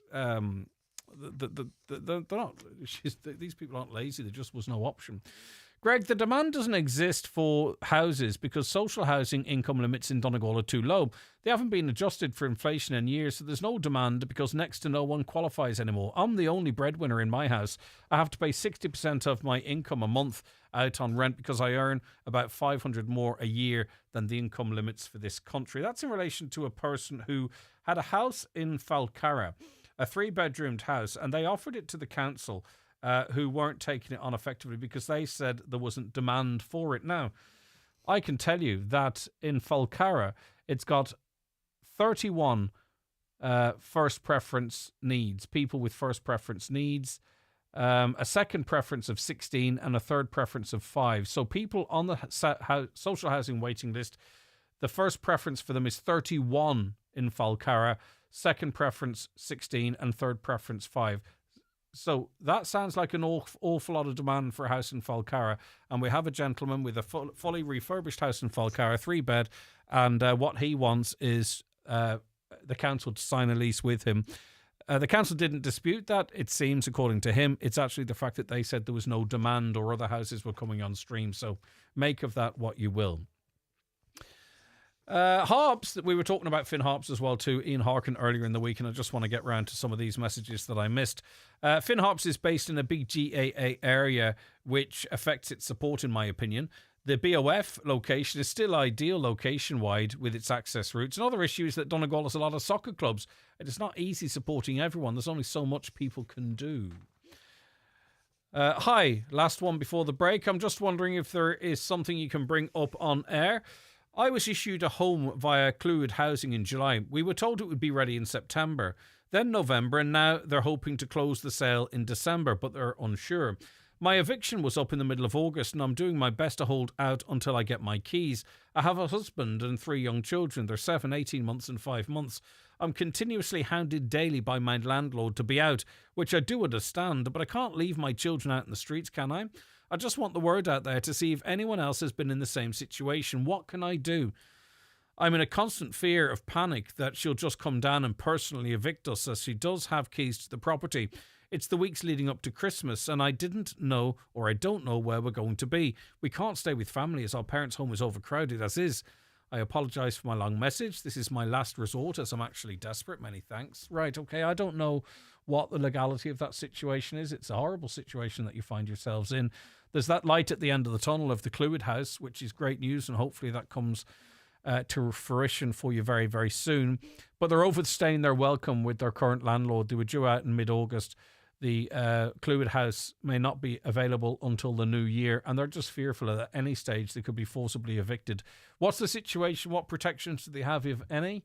What advice would you have for our listener? And by the way, please never worry about long-winded as you described, long-winded messages. None of them are long-winded. It's great to get them, and if we can offer any support or assistance, we will try to. But I'll throw it out to the listeners in the first instance to see what they have to say. All right, back with more on the 9 till noon show after we take the bingo numbers. It's time for Vision Ireland Bingo on Highland Radio. It's Wednesday, the 13th of November. You're playing on the blue sheet for the daily prize of €400. The reference number is S8. It's game number 46. The numbers are 6, 67, 64, 7, 71, 45, 61, 14, 74, and finally 37. Phone your claim to 9104833 before 8 tonight, leaving your name, contact number and the name of the shop where you purchased your book, and we'll call you back the next working day. Get all your Vision Ireland bingo information at highlandradio.com. Thinking of changing your floors? Why not see what Floor at Letterkenny has to offer? Floor at have a large selection of solid, semi-solid and laminate click vinyl wood flooring, together with a fantastic choice of parquet, herringbone flooring, all at incredible value. Don't delay. Call Floor at today on 087 161 7008. Me and the Minions are on a road trip. Yeah! To spread the word that Sky Full Fibre Broadband is now available in more homes across Ireland. Voila! So, Stuart, where are we going? Okay, Letterkenny, then Lifford. Oh, and Bundoran too. Keep an eye out for 99.9% reliable Sky Full Fibre Broadband. Well, crank up the tunes, Kevin, and off we go. Search Sky Broadband today. Availability subject to location. See sky.ie/speeds. Farmers, don't miss the Inishowen Co-op Agri event on Thursday, November 14th at 6 p.m. at the Gateway Hotel, Buncrana. Hear from experts Aidan Brennan and Adam Woods from the Farmers Journal, Eva Ross from Yarra Fertilisers, and Marie McGlynn from Chanel on milk supply, beef markets, crop nutrition, and sheep health. The first 30 guests receive a free body warmer. Enjoy refreshments and a prize draw. Connect and network with local farmers. Open to everyone. That's this Thursday at the Inishowen Gateway Hotel at 6 p.m.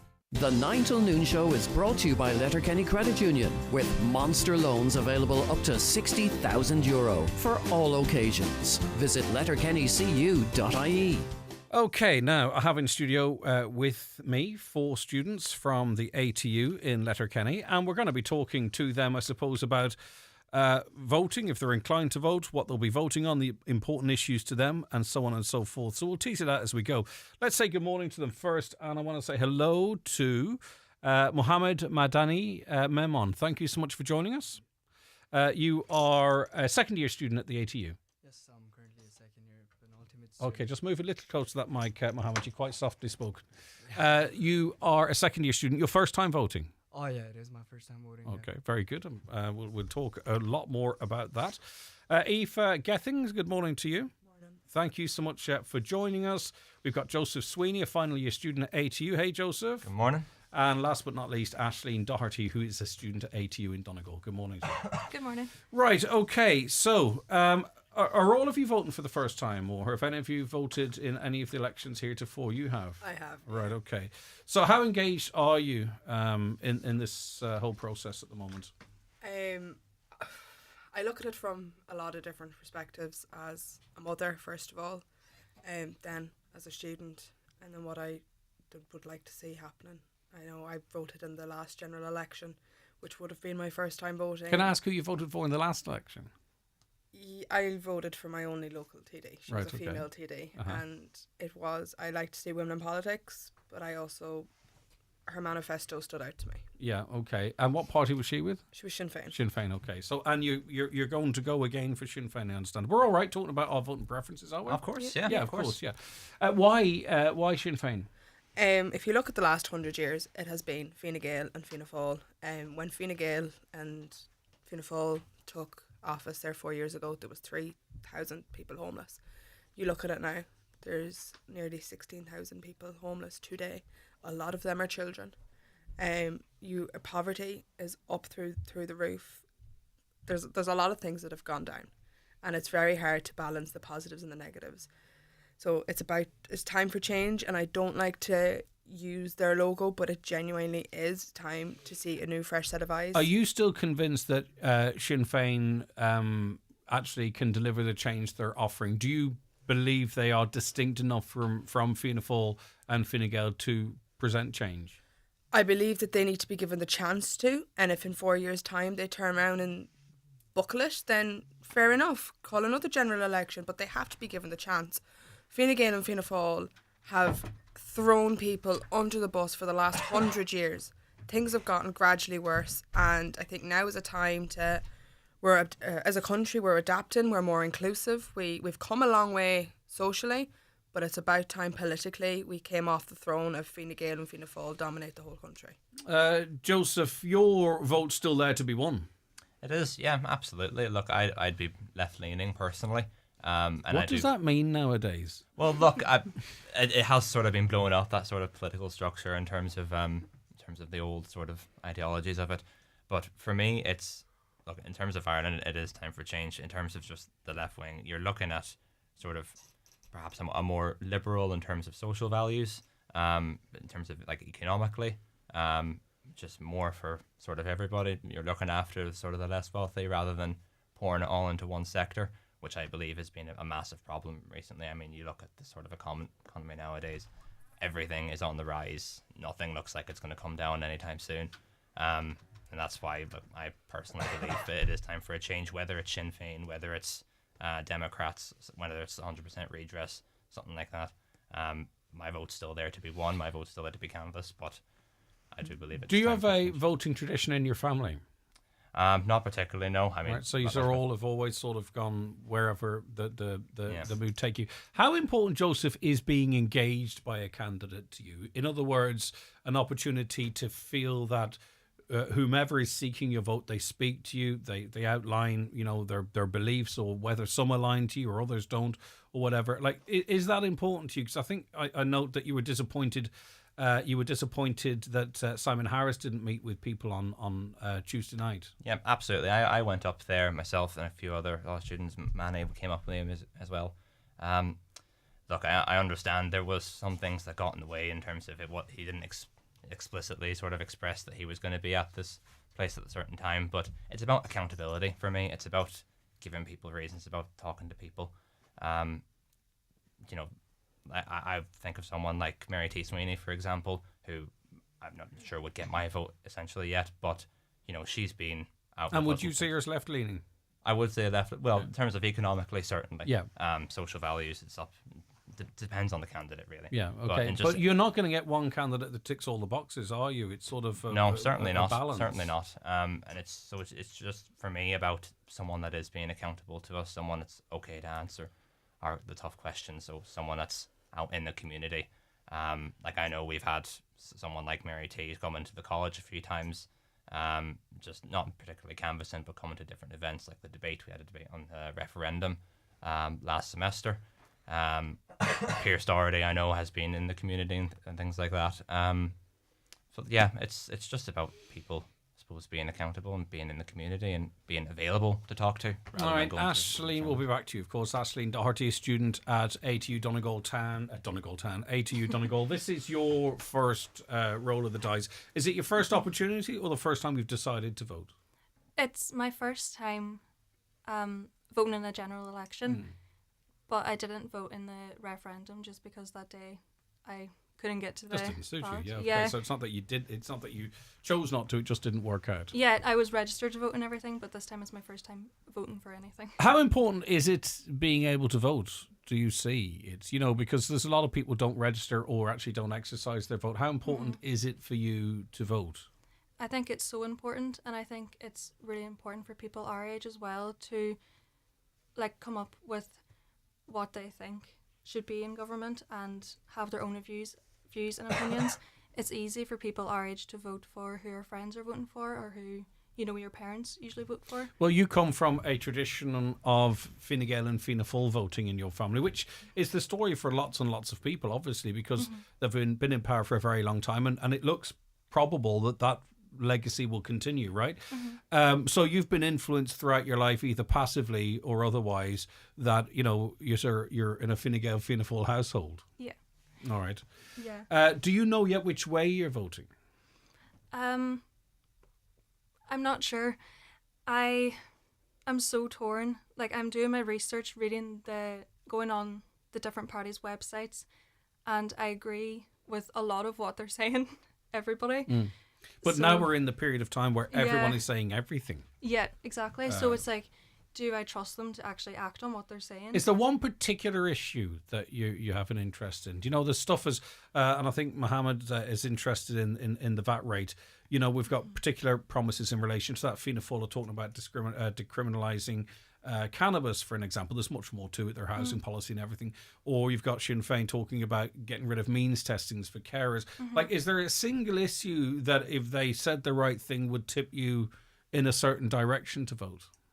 Well, I know Sinn Féin, and I think there's other parties as well that are talking about abolishing the USC for an average worker. Yeah. And that would put more money back in our pockets. I think the main thing for me at the minute is the cost of living. And I don't want to have to live under my mum and dad's roof, be a burden to them. It's really interesting because, and I was going to ask this, and I will in a moment. We'll come to it in a little bit more detail. There's a couple of things I want to go through all of you, and I have to hear from Mohammed as well. Is that the American election, as controversial as it is, with the controversial characters that were involved in it, it seems to have been settled on the price of grocery shopping, the price of utilities, the price of power. We're paying 40% above the European average for our groceries and stuff. 60% of all of our spend on petrol and diesel, for an example, goes in tax. But it doesn't seem to be the big issue, which I'm really find really quite remarkable. Or maybe it is. Mohammed, good morning to you. Your first time voting, and I understand you're putting a lot of thought into it. Why is it? What's important to you? I would say currently it is sort of like a fact that Ireland is a very wealthy country, and that's a very good thing. But it is completely and utterly disappointing to see that the money is not being used properly at the first place. Because if you see the corporation tax, or even the tax revenue that we get in the country, majority of it is the corporation tax. Like if you compare the 2019 one, it was around 10 billion euros, and then post forward to 2023, it was around 23.3 billion euros, and then now it is expected to go up to 40 billion euros, and that is soon after the after the European Court of Justice has issued the judgment to actually. Where do you feel that money's going? Do you feel that it's sitting in a bank account and it's not being spent? Do you feel that it's the rich getting richer? Like when we talk about these billions of euro, like it's real money that could actually be really, really spent. Like in your mind's eye, do you think, well, what's actually being done with this money and who's benefiting from it? Regarding the benefit, I'm not really sure because it is in the power of the higher authorities, of course, and the higher power. But I would say that this money is in crucial need to actually go to the health services because my mother herself, she's a doctor, and believe it or not, like the hospital, they are run by the registrars and the SHOs. Like they are the backbone for it, and majority of the SHOs and registrars, even nurses, they tend to like leave out of the Ireland just because of the poor salary and poor pay and high working times. So I believe if they could be funded a bit more for the amount of time they work and amount of dedication they get, this could actually stop them actually leaving Ireland, which would even improve like the health services and the waiting times in the country. And this would in turn benefit everyone, not only the students. On the contrary, I would even suggest that it would be even the education. Like if they actually fund in the education, mainly, I think it was the Sinn Féin that actually answered the question in terms of actually reducing the student fees, student tuition. So well, I think Simon Harris is also talking of getting rid of them altogether, third level fees in time. A lot of the talk about this, and I know some of you listening can't hear Mohammed. I'm going to adjust that mic when we take a break, right? But a lot of the discussion is about spending this Apple tax money on housing, right? You're of the view that whilst housing is a crisis, you'd like to hear more about investment in the health service? In the housing sector? No, a lot of like I was just listening to a few launches today. I think Sinn Féin, People for Profit, and others are talking about putting 7 or 8 billion into housing, using the Apple tax money for that. Would you prefer to see more of that money spent in healthcare?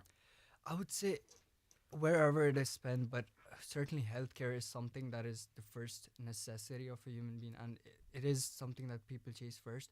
Of course, you need shelter, and currently, if you look at the Irish housing crisis that is going on, if the government even enacts to propose like 52,000 houses being built every year for the next 25 years, they would just meet the public demand. Yeah.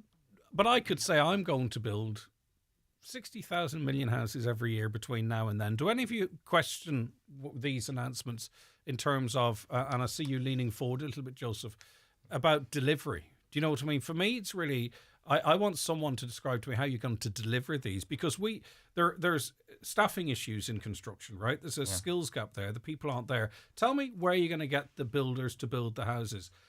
A lot of areas of Donegal you can't build because of planning. Yeah. Other areas do not have the water or sewage infrastructure, right? Yeah. So I know there are some housing coming online now, but really I've been so long in this game now, I need you to explain to me, like I'm 5, how you're going to deliver these houses, because making up numbers, like I see your 32,000 and I raise you to 40,000 houses, you know what I mean? Where are they coming from? Because the truth be told, down in Dublin, there is a ton of housing applications that have been granted, but there's so much power amongst contractors and those companies, right? They're holding the government over a barrel. They're not commencing those houses because they want more breaks from government before they actually start progressing the housing that they have planning permission for. That's the kind of stuff I want to hear people talk about. Anyway, Joseph, I was asking you a question and then I started ranting. No, I just find it so frustrating, you know? Absolutely. This is the problem, and this is why I think a lot of students struggle to work out who they'd like to vote for, because when they're doing their initial research for things, they see these empty promises, but they don't see an actual plan as to how these things are going to be put together. I know we're in an age where it's like short form video content, just headlines and things like that, but I actually think it's going the other way now in terms of students. They actually want it to be explained to them how these things are going to happen, not just students, of course, the public as well. So to me, like when I see things like 40,000 houses or whatever else, I don't pay any sort of heed to it. Let me ask one question then before we go. Mohammed, if you hope to own a house in the next 15 years, do you believe you will? Do you think you'll be able to own a house in the next 10 or 15 years? Currently, if you talk about the prices of the houses and the way they're increasing every year, especially after the COVID, I believe it is not possible. For that. Aisling, do you see any hope of owning a house in the next 10, 20 years? If nothing improves from the next government, then no. Joseph, what about you? No, I'm actually looking at houses in the north for when I'm going to actually buy a house. Okay, and Aoife, I'm not sure. Maybe you have a house, I don't know. But if you don't, do you hope to own a house, or do you believe you might? No, and not in this economy anyway. And I'd just like to go back to the question that you asked Joseph about construction and how it's going to happen. And by the way, Aoife, hold your horses. At any point, if any of you want to come in, don't just wait for me to go to each individual, because I want to make sure everyone gets their views on all the stuff. Go ahead, Aoife. If you look, you said there about the government having construction, somebody being over a barrel. If I accept a contract of building 40 houses for that price, it should be held to that contract. That is the price. That's what you signed. I don't know if any of you are familiar with a man called Donald Byrne. He runs a company called Byrne Ready Built. It is a modular home factory down in Mayo, and he goes up and down the country. And he started a campaign to devat construction for families and couples that are trying to build their first home.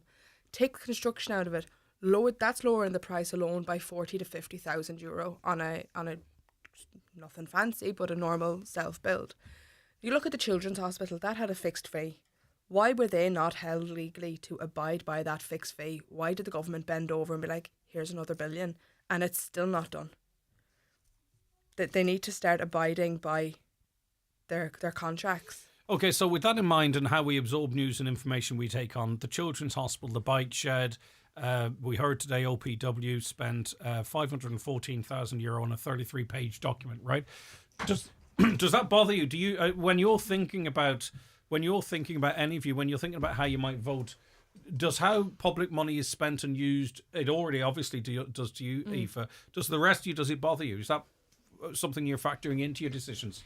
Yeah, especially the recent 9 million spent on pouches in secondary school. We're not long out of secondary school, and I can't imagine that benefiting anybody. And I know there have been interviews with teachers, and I haven't seen an interview of a teacher saying, yes, this is brilliant, we've been asking for this. If it was for the benefit of mental health, they would put maybe more counsellors in secondary schools or more services like Jigsaw. But Jigsaw could do a lot with 9 mil.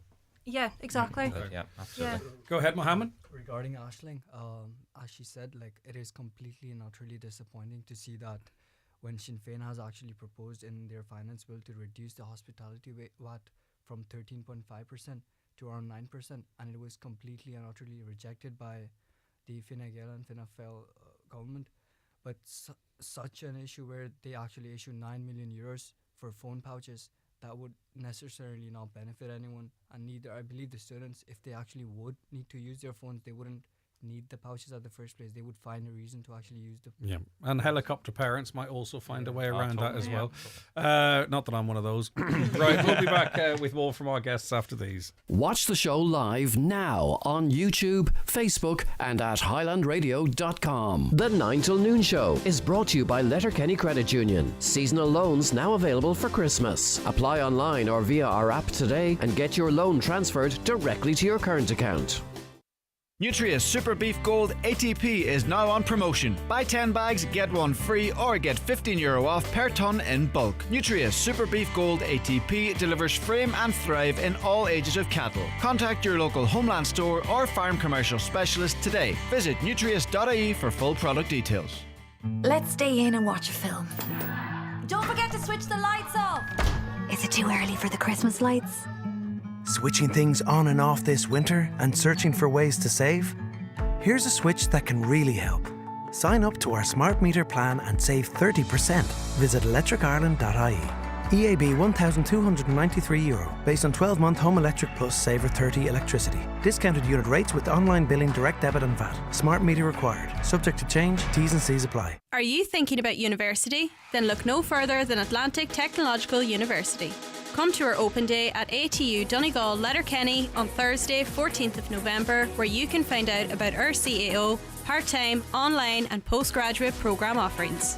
Don't miss out on this chance to explore all that ATU has to offer. See you in ATU Donegal Letterkenny on Thursday 14th from 9:30 to 1pm.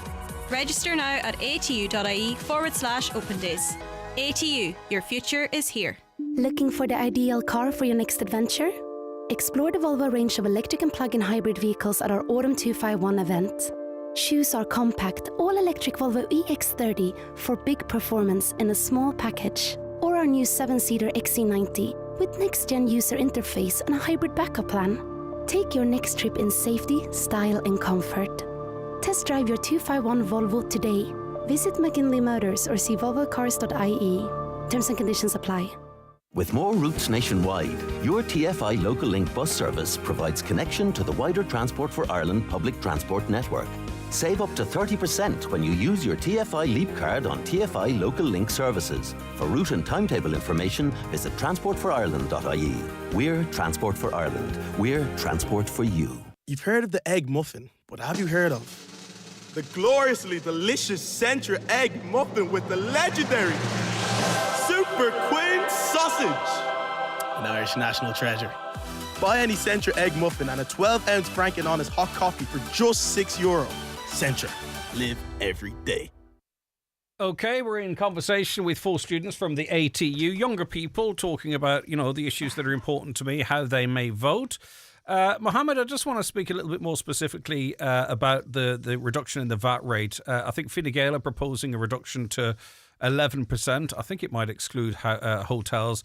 You talked of Sinn Féin's proposals already to reduce it to 9%. Why is this something so important to you? I believe because my mother, she works in the health sector specifically. So, and I have actually been exposed to the health environment. So it is something that is of importance at the first place, especially when you consider the future generations when they actually become doctors and actually work in the health sectors, and even for the general public in that regards. On the contrary, where they could approve the phone pouches, I believe such an important bill should actually be passed and considered of. Yeah. Let me ask you, Mohammed, too, and I'll go across the panel here. Where do you get your information? Where do you source your information as to how you might vote, primarily? I usually go through the news outlets and mainly through social media because I follow each and every one of them. So is it social media sort of opinion givers, or is it news organisations, or...? It's a mix of every research that I get. I Google, do YouTube and read articles mainly. Yeah. And it's a combination, I believe, of everything that I've collected so far. Ashley, what about you? Where do you source your information? I think where I see things first is definitely social media. And then I don't believe everything I see on social media. What is it, the Journal? Is it RTE? Is it someone who's pretty vocal on the left of politics, the right of politics? It would be like Simon Harris. He's on TikTok. The TikTok Taoiseach. Or, yeah. Or even Mary Lou on TikTok. She comes up my algorithm a lot. But then I don't exactly believe what they're saying. I go and do my own research because they can maybe like twist it in their own words to make it. But your first port of call, your first piece of information is often the leaders of the parties themselves speaking to you directly via TikTok, and then you go, right, well, I'm going to check into that myself. Yeah, definitely. All right, okay. And it is primarily TikTok? Yeah. Okay, what about you? I can't remember your name. I'm so flustered here. I've drank too much coffee. Joseph. I know, Joseph. I've got Joseph Sweeney. What about you, Joseph? Well, for me, I mean, I have a few different friend groups that would just speak always just regarding politics. So you're in an echo chamber then? Essentially, yeah. But I mean, it's stations like this. It's Highland. It's Donegal Daily. It's Irish Times. It's things like that where I'm never gonna go and sort of. Sorry, contrary to Aisling, but I'm never going to watch one of their TikToks in terms of political We finally read the whole article, or because, we're so influenced by snapshots and social media. Yeah. Do you find that you begin to tail off your interest when you start reading an article?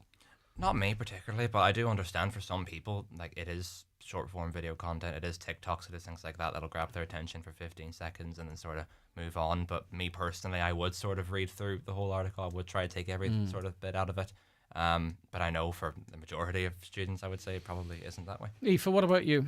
Probably showing my age here, but it would be the party's websites. Yeah. And if it's relation to independent, it will be what that person is doing, what they want to do, and what their beliefs are.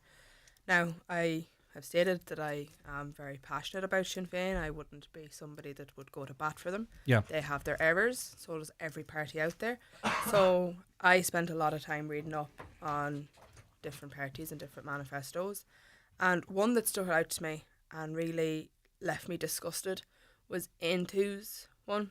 So their website has 16 points on it. Social behaviour, immigration. They kind of just picked 16 areas and they spoke about the 16. And not once on Intu's manifesto did students get a mention. No recognition at all. So the consideration for Intu was 90% out of the window then, because if you're not going to look after the future of the country, really, what is your manifesto doing? But Joseph, seemingly you can see past that. You said you can see yourself leaning in that direction. Well, I mean, they are one of the parties sort of in my contention. I suppose they're sort of, I don't know, sort of, it's a dated sort of reference at this point, but their sort of left-leaning sort of economic stance would be for me in terms of sort of things that are said in manifestos and things. You can take bits from that, but like not everything is going to be mentioned. I would rather ask a straightforward question to Mary T, to whoever it is. What are you going to do for students? What is your plan? Because as I said, you can't put everything in the manifesto, and a lot of it is sometimes unnecessary. Yeah, you're making apologies for politicians, though, aren't you? I mean, they should be getting this stuff right, shouldn't they? No, absolutely. But it's a consistent thing with everybody, and I think that's the political structure that we're in at the moment, where it's just everyone can just do what they like. Aoife, did you want to come back? Yeah, if you're going to take time to put on a website of 16 different topics, you're going to include antisocial behaviour as one of them, which is a small minority. Why can you not give the tens and thousands of students? ATU alone has 26,000 students. Why do we not get a say, yet we're expected? She's been in the college. I'm not just talking about Mary T on her own. Aintu, I'm sure plenty of Aintu representatives have been in colleges up and down the country. I'm sure a lot of them have kids. They would have had to put them through university. They should know the struggles. They should get some form of mention. Okay. When Aintu can turn around and on their page, now it's very well hidden, but it's there about their intention to repeal the right to life and the abortion. That is all in there. Mm-hmm. But yet students don't get a mention. Okay. In terms of controversies, so I mean, there's a number of you here sort of are leaning towards Sinn Féin, and you know, I think if we picked randomly 4 people in the age bracket we have here, they're probably more likely to vote Sinn Féin. That seems to be what polls are suggesting for us. But I'm very curious as to the controversies, right? So, you know, their own admittance that they sort of flip-flop a bit in migration, got it wrong on the referendum, the issue with the senator, the issue with the press person, the references that were given to that press person. I'm just wondering, and I'll ask you, Aisling, does that matter? Do those controversies matter? Because the media spent 3 weeks on them, right, effectively. I mean, Sinn Féin couldn't get a look in for 3 weeks. Would any of that make you sort of second guess how you might vote? Yeah, definitely, especially the most recent referendum when they sided with Fine Gael and Fianna Fáil to vote yes, when Sinn Féin is supposed to be the leading opposition party. That really confused me. And I know a lot of people, they got a lot of criticism for that. And I think they didn't do enough research on it, and it just looked like a rushed decision to try to get into the government, kind of, in a way. Would those kind of controversies, Mohammed, influence you? It really just depends. I would say I'm really much more inclined towards the works of the government, because I have been looking into the judgments of the European Court of Justice, and I have even noticed that the Ireland's water supply, especially the drinking one, it is actually not meeting the European standards at the first place. So the government should be blamed for that at the first place, because there has been a chemical found in high concentration. I think it's called the trihalomethanes, that is actually injurious to health, and it could actually cause cancer. So something like these, which are very tiny, but they could cause a major impact in the society, they should be resolved in the first place. All right, okay. And we're paying millions in fines annually because not meeting those standards. I do believe that water meets the EPA standards, but not the EU standards. Joseph, controversies, and it could be controversies surrounding any party, right? I'm just curious if because you're not getting like the Independent, the Times, the Daily Mail, RTE bashing Sinn Féin for the last 2 or 3 weeks, right? And it'll be the tone of another party in the not too distant future. Absolutely. Don't get me wrong, but that's not going to affect you as much, really, because you're not getting your news from there. I don't. But does that stuff bother you in terms of who you might vote for? I believe, to be honest, that in terms of what I've been saying previously about the political structure, we're in an age where it's not about I will deliver this. It's what the other party will not deliver. You're trying to bring down the other party for things that either to do with politics or a lot of the time nothing to do with politics, nothing to do with their actual manifesto, nothing to do with the things they will deliver. And some controversies specific to me will be like, okay, I've seen that, fair enough, good reporting. That's a reason I'm not going to vote for you. But I think parties need to spend more time actually saying we are the good option rather than they are the bad option. Yeah, so pointing out what they're going to do. But you see, then it turns into a race to the bottom, because if you're under attack, you have to attack, don't you? Yeah.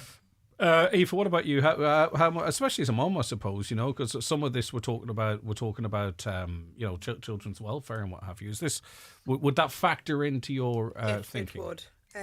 Obviously, as a mother myself, I just before the bike shelter came out, I had a phone call from the nursery that we cannot afford to provide these lunches. Now, we are in a jet area.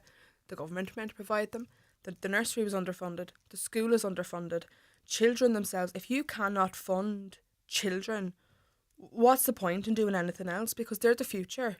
And I'm looking then at, just go back to Simon Harris, because I'm trying to balance the two things of what the media have put out there. Simon Harris said he'd get rid of the student contribution on a phased out basis. Fine Gael and Fianna Fáil have had 4 years to roll that out. In one of their budgets, they reduced it by €1,500. Great, it looked like a good start. Last budget there in October, it was only reduced by 1,000. And I will say that is pure propaganda, because that is only for students that are eligible for what's called the free fee scheme. But yet the media turn around and make it look like it is for every university student. It is not, and it is very hard to get. Bloody media. Listen, we'll be back with more from our guests after these. The 9 till noon show is brought to you by Letterkenny Credit Union, offering low-rate car loans with fast approval. Apply online at letterkennycu.ie or in office today. Running a business is never easy. That's why the National Enterprise Hub is focused on helping businesses access a wide range of government supports.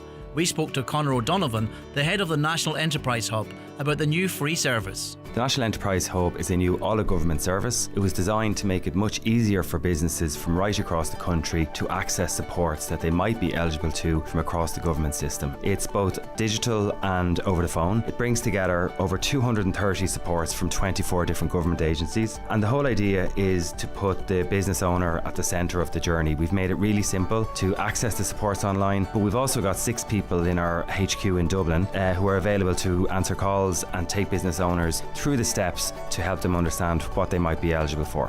To engage directly with an advisor for support, visit neh.gov.ie or phone 01 727 2100. It's flu season, and children are twice as likely as adults to catch the flu, which can sometimes cause serious illness. That's why all children aged 2 to 17 can get their free nasal spray flu vaccine. A safe and effective way to protect them, and the rest of your family too. So make an appointment with your GP or pharmacist. Visit hsc.ie/flu for more information. From the HSC. It's not just that Sammy has had his world torn apart by the conflict. It's not just that he has lost everyone that he ever loved. And it's not just that Sammy is only 7 years old. Right now, children are being forced to live through unimaginable horrors in Gaza and around the world. And it's not just. This Christmas, your help could make all the difference. Visit trócaire.org or call 1-800-408-408. Trócaire. Together for a just world. Celebrate Christmas at the Brewery Bar Letterkenny. Perfect for work parties, family gatherings or nights out with friends. Our festive party rooms host 20 to 80 guests.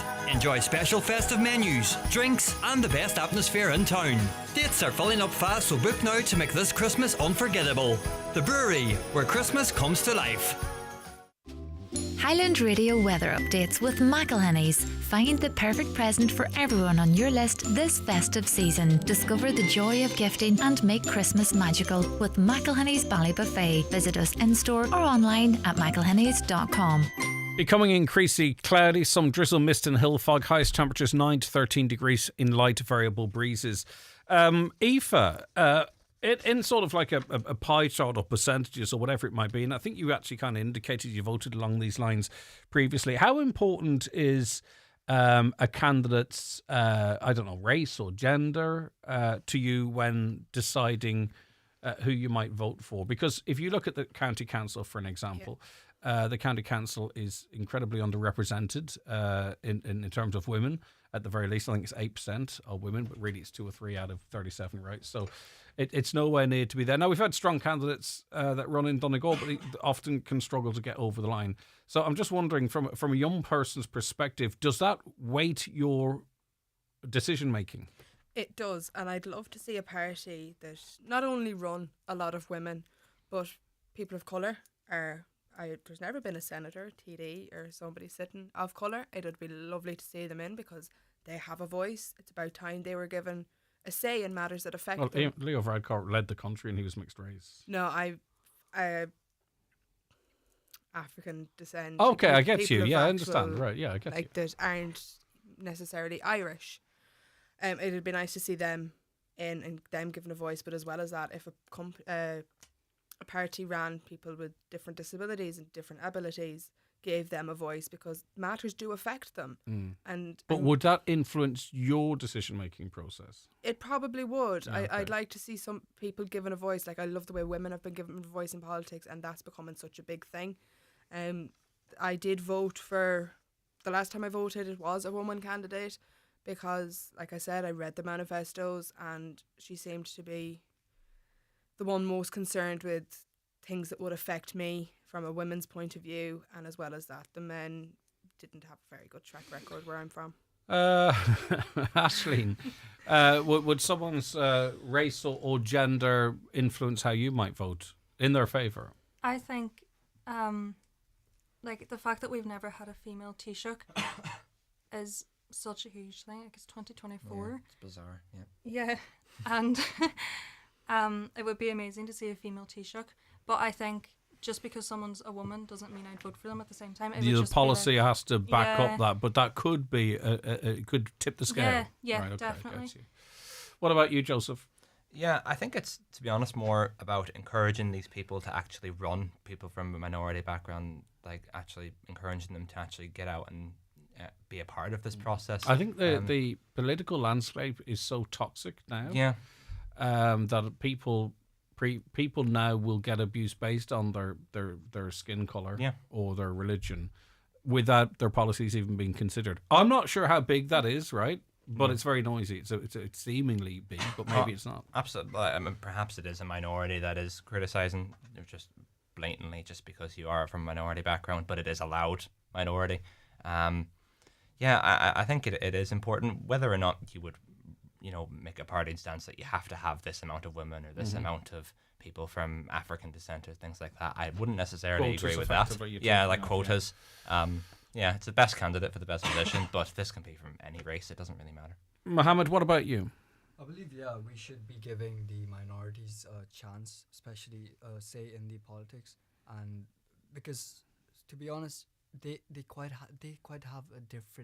have a quite different thought and the way they see things. Mm-hmm. This could even influence the society and the country in a positive way, and it would actually be good to see someone to actually be in the power, as Aoife said. Other than that, I believe this would highly impact the people for the good. Yeah. Do you feel represented in Irish politics?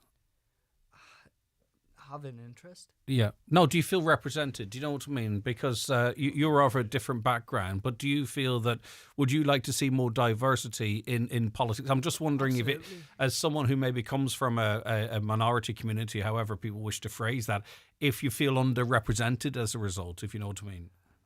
I don't really mind that sort of fact, but I would say it would be amazing to see such people. Yeah, I get you. They would actually, they have their own ideas at the first place, which might impact the community. Okay, well, listen, Mohammed, thank you so much for calling in. The time has absolutely flew. Aisling, thank you as well. Joseph, good to see you. And Aoife, good to have you back up again. All four of you. It's been a really fascinating insight. The votes are there. It's about getting the message there, the right message, and people feeling that they're being spoken to, I think, and represented and engaged with. because we all that's what we all want. But all four of you, listen, thanks so much for taking the time out of your morning, and we might do this again. Thank you, all of you. All right, we'll be back with more after the break. The 9 till noon show with Letterkenny Credit Union. Simplify your debts with a debt consolidation loan from Letterkenny Credit Union. Call us on 074 910 2126 or apply online via our app or in office today. Are you ready to flip, tumble and soar over to Michael Murphy Sports to get your hands on the Kids Gymnastics Gym Range? The ultimate gift for the young gymnast in your family. Whether they're just starting or perfecting their routine, Kids Gymnastics has everything from wedge mats to balance beams in a range of vibrant colours and styles. See michaelmurphysports.ie. Make Christmas for everyone at Dunnes Stores. Mix and match any three for €5 on a range of tasty treats and soft drinks like Coke Zero 2 litre and Tayto Maltesers sharing packs. Then get party ready with toiletries like Dove Summer Revive Tan and Oral-B 3D White Advanced Toothpaste Twin Pack, now half price. Plus you can save again at the till with a 10 off 50 grocery voucher. However you do your Christmas shop, make Christmas for everyone with Dunnes Stores. Terms and conditions apply. Voucher can be used on the next grocery shop of €50 or more. Prices subject to deposit return scheme fees. New this week at Home Store and More. All Christmas tree lights are half price. That's right, half price. Save €30 on 1,000 LED cluster lights, or save an amazing €50 on 2,000 LED cluster lights. Let our half-price Christmas tree lights add a Christmas twinkle to your home. But better hurry, because when all our half-price Christmas tree lights are gone, they're gone. Drop by your local Home Store and More. Visit us online at homestoreandmore.ie. Home Store and More. A happy home. What if you could send a free chocolate bar in secret to someone special? Just to, give them a little lift. With the Cadbury Secret Santa Postal Service, you can send free chocolate secretly from a poster. They're popping up all over the country, from great big cities to quaint little towns. Look out for a poster near you or search Cadbury Secret Santa to find out more. 18 plus, free service on selected products while stocks last until December the 24th. For full terms and conditions, visit cadbury.ie. With MasterCard Priceless Experiences, the possibilities are endless. You could be front row, screaming every lyric. Or lost for words at the final act. Shh, sorry. Discovering new destinations. Or a land of mouth-watering flavours. So if you're a MasterCard cardholder, register at priceless.com to unlock a world of priceless experiences. From exclusive dining events to historic tours. One place, endless possibilities. Priceless.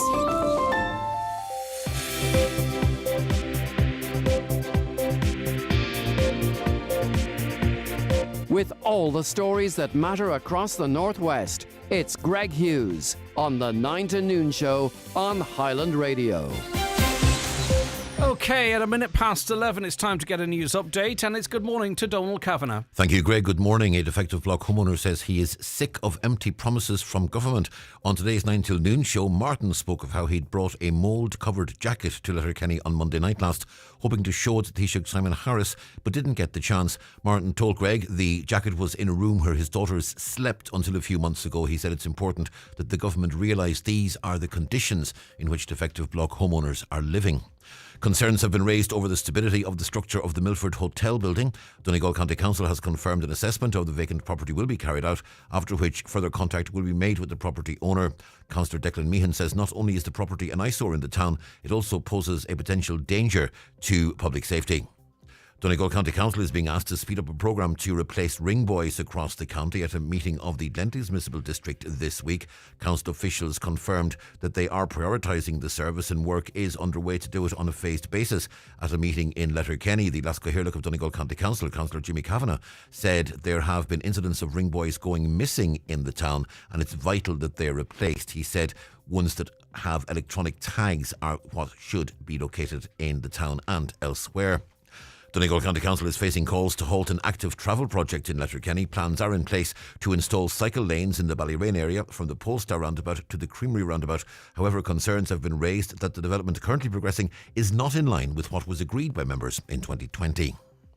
A county councillor who's looking for a house to rent in her area says prices are unaffordable.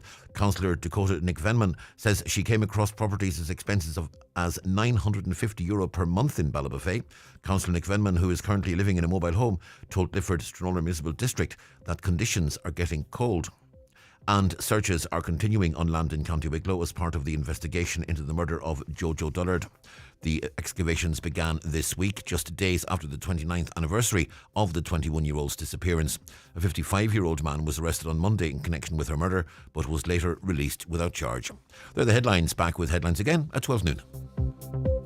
Donald, thank you very much indeed. Back with more after these. Tá gá irid seansaigh páistí an flua áil agus atáig daoine fásta. Rud a déach a bheith ina chúiscinis chun cúisigh. Tá gach páiste idir gábhlín agus 7 mlína déag díis in an vaccine flu sróna áil sé ar náisce. Is bealach sa bháilte agus éfachtach atá an soc in iad a cosint, chun maid leis an cuid eile den teilech. Jane cuine le a Doctor Generalta nó le a Fotagéir. Tile óla sé ar fáil ag hsc.ie/flu ón HSC. Now, if you're out on the roads, there's a bad oil spill towards Falcarra from the Dunfanaghy side, going on to Gorthawk and beyond on the N56. Don't get caught out. An oil spill on the Falcarra, towards Falcarra from the Dunfanaghy side, and it goes on to Gorthawk and beyond. Your guests seem very hostile to Ain 2's policy on the right to life. Does that mean they agree with Sinn Féin's policy of abortion up to birth, which is also well hidden in their manifesto? I hope Ain 2 don't become the party. There was another party a couple of years ago where if you've said anything negative about them, people got incredibly defensive. I don't think it's helpful. No, that's her opinion. That's her opinion, and she has a right to that opinion. I'm not sure what Sinn Féin's policy on abortion was. I thought they favoured abortions up to 12 weeks, but maybe if you say it's in their manifesto. A caller believes Sinn Féin get more scrutiny by the media, print and audio, much more than the other parties, in my opinion, even the voice tone of their interviewers. That's something I've noticed in the past, and I don't understand it. You will definitely hear a different tone to questioning of government ministers and certain media as you would opposition, and not just Sinn Féin, actually, any opposition, which does make me wonder. It does seem a little bit strange. Try and be as even as you can. All that panel don't even know how good they have it. Just across the water, everyone pays very high third-level fees, and it has increased even this year by the Labour Party. Left slogans like 100 years don't mean a thing. UK and America have thousands of years of the same parties. If they only knew how good they have it as students. That comes in from Jamie. Jamie, I get where you're coming from. If you look at the state of what's happening in Britain at the moment, it's not a country I would look to for comparison, to be honest with you. Following the resignation of Justice Justin Welby, Archbishop of Canterbury, over his cover-up of child abuse in the Anglican Church, will we now see an exodus of bishops here? I suspect not. In common with all aspects of Irish society, there's never any accountability for those in positions of power, be it politics or religion. Another, I believe that inheritance tax should be scrapped if someone decides to leave their property to a friend who's not a relative. Then that is their right. It is their property. And this gift could be life-changing for someone who could never hope to afford to buy their own. If the recipient then decides to sell, then that's a different matter. Tax them then because they don't need it. Of course, all the tax liabilities on that property have been fully paid. Your property tax on the building, all the other stuff. It's not really your own property to do with if you wish, is it? I suppose, according to this listener, you gift it to a friend, they would pay very heavy tax in relation to that. And maybe they couldn't afford that tax, and then it would discourage such a gift. So I think that's what the listener's saying. Right, okay. Discussed this extensively on the programme last week. You will know the Department of Sport did not include Buncrana Leisure Centre as part of a recent round of funding. There was one funding announcement for Donegal. That went to Letterkenny. Much anger in the local community. It triggered a public meeting on the issue in Buncrana last night. Now, Rosina McLaughlin is chair of the Buncrana Leisure Centre campaign and joins us on the programme now. Interested to find out, Rosina, how big was the turnout last night? Morning, Greg. It was great. Packed house.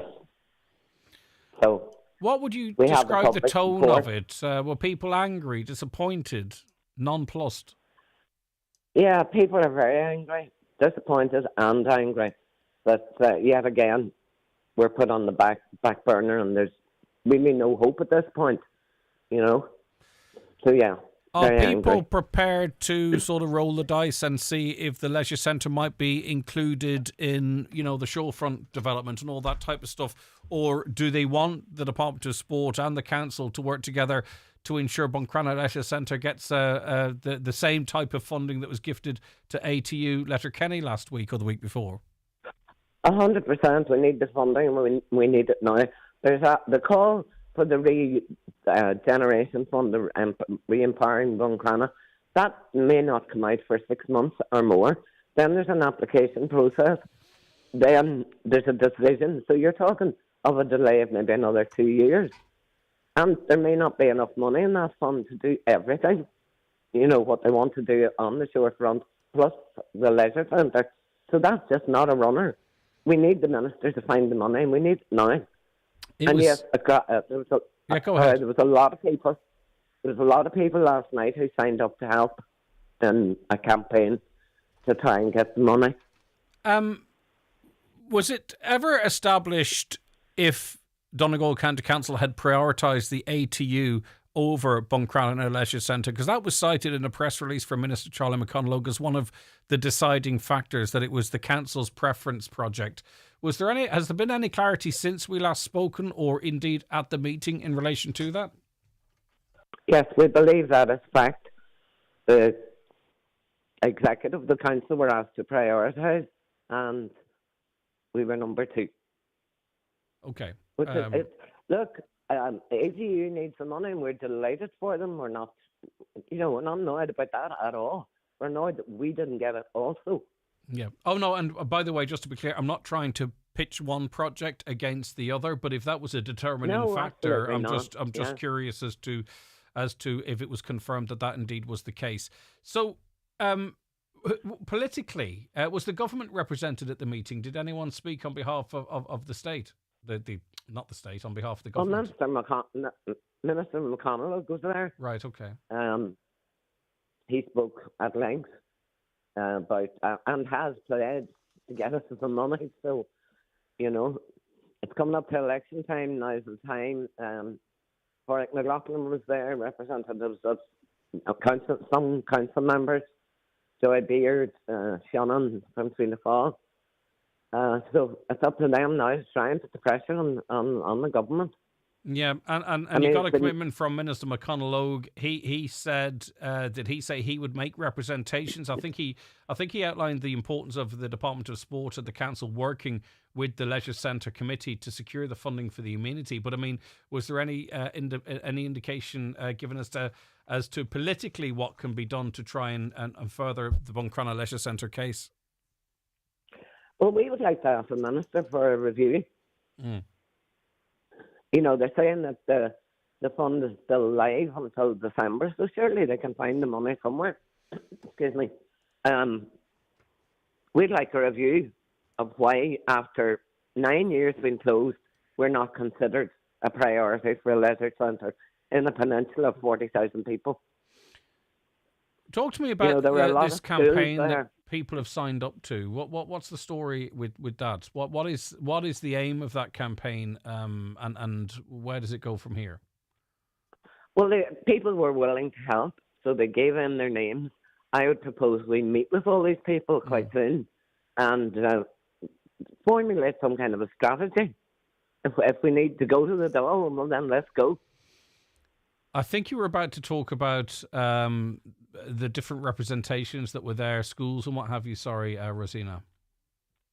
Oh, yeah. There were all sporting clubs, football, soccer, rugby.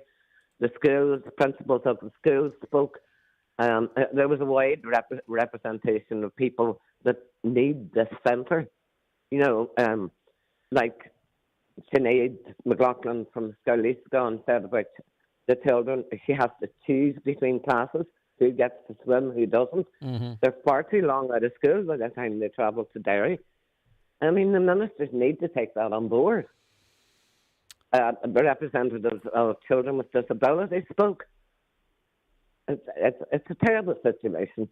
A caller says, I was at the public meeting for the leisure centre in Buncrana. Somebody in the council who's not elected prioritised ATU over Buncrana Leisure Centre, and nobody knows who this person is. How was this person given the authority to make the decision on where to give funding when they're not elected? How can an unelected person decide where taxpayers' money goes? I can understand where they're coming from. It is a good question, but the council really effectively, the decisions are taken by the executive, which is unelected. I'm not saying it's the executive made this call, but it is not county councillors that make the majority of the decisions in Donegal. So should we be surprised that a person or persons that we don't know was seemingly able to influence where this money went? Well, we have that question too. You know, I mean, the councillors have been of great support to us, but there's no point in, you know, the question is there. Why? And can I ask, Rosina, finally, did you get a sense, or do you get a sense that this will be an election issue, that this will might perhaps influence how people vote? We are in an election cycle now, in the mouth of an election. Is this a big enough issue in Inishowen that you think it might influence the outcome? I'd say so. I mean, any people who are out canvassing all parties, they're saying that when they knock on doors, the first question is, what about the leisure centre? Mm-hmm. So I'd say yes, it will. It absolutely will. Right. And I mean, it's a prime time at election for somebody to get us this money. Yeah, Now's the time, make it an election issue. Right, Rosini's have been waiting a long time. Thank you for the update. Rosina McLaughlin there, chair of the Buncrana Leisure Centre campaign. And Minister Charlie McConalogue is more than welcome to come on and outline his position in relation to that as well. Hi, Greg. There was a public meeting on the Leisure Centre, or lack thereof, in Buncrana last night. The meeting really turned into people venting frustration after almost a decade, when it should have opened with a call to action, with an action plan. What was really frustrating is that the site in question is a brownfield and confined site. Given presently the councillors in LK rightly calling for the expansion of the Aura, it may be by the time we get our togs on, we too shall not have enough lanes. The other issue was the recent granting of funding mentioned in the vicinity of the site for the sports facilities with smaller footfalls. This was supposed to appease, but had the opposite effect. That's from Oshin there. He says the big ticket item with a circa 30,000-40,000 footfall left in the tide once again. None of our politicians, says a listener, are qualified to run a country. We need business heads to do the job. See, the government have suddenly remembered we exist. They must think we're stupid. That comes in from Ava. All right, we'll be back with our next guest, Kevin, in fact, after we take this break. The 9 till noon show is brought to you by Letterkenny Credit Union. Digital loans now available. Apply online or via our app today and get your loan transferred directly to your current account. Have you got your tickets for the Highland Radio Christmas concert? Get ready for a night of great music on Monday, December the 9th in the Mount Errigal Hotel, Letterkenny. You can enjoy an incredible lineup with Mike Denver and his band, John McNichol, Jim Devine, Donna Taggart, Owen Mack and me, David James. Get your tickets now at the outlet at highlandradio.com, Alexander's Bala Buffet, the Cope Dunlow, the Mount Errigal Hotel, Simpsons Bar Carndonagh, or give us a call on 074 91 25,000. Don't miss this Christmas cracker. Friday, November 29th is polling day in Ireland's general election, and now's the time to find out about the election candidates in your constituency so that you're ready to make your choice on polling day. Your vote is your voice. Be a voter on November 29th. From An Comisiún Tábhachtán, Ireland's independent electoral commission.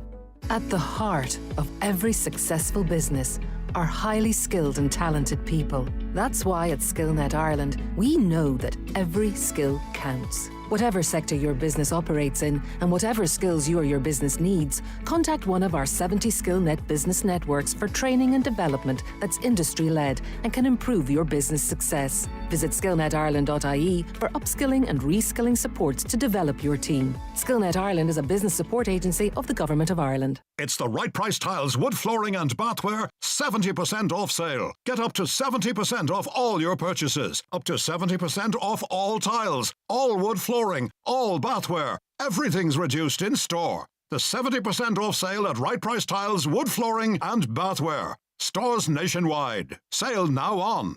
Highland Radio Time Checks brought to you by EirGrid, the operator and developer of Ireland's electricity grid. EirGrid, powering up communities, powering up Ireland. The time is... The time now is 11:17. Ken, good morning to you. Good morning to you, Greg. Right, you've been sort of, I suppose, considering the election, the timing of the election, the run into it. What's your views? One of the problems with the short campaign, Greg, is that the electoral register is not very accurate or not fully updated. And they've only given people 2 working days to actually either get on the register in the first place or to amend the register if the register doesn't show them as correctly voting in this election. If, for example, they've changed nationality. If they'd allowed the election date to drift out to the 6th of December, which is only another week, that would have given 7 working days for the people to get the electoral register right. So I do think some people will be not voting in this election, even though they're entitled to nominally, because they're not on the register. There's been no time to do it. What we tried to do in the lead up to it, because we knew it was coming, right? Whether it's the 22nd, the 29th or the 6th, as you mentioned, people could get on the register. People could get on the register even without the election being called. But I suppose that's not how we work as humans, is it? We get the kick up the backside and then we rush to action. But you're saying with the short run in, people are going to miss out. Yeah, I mean, there's a couple of examples locally.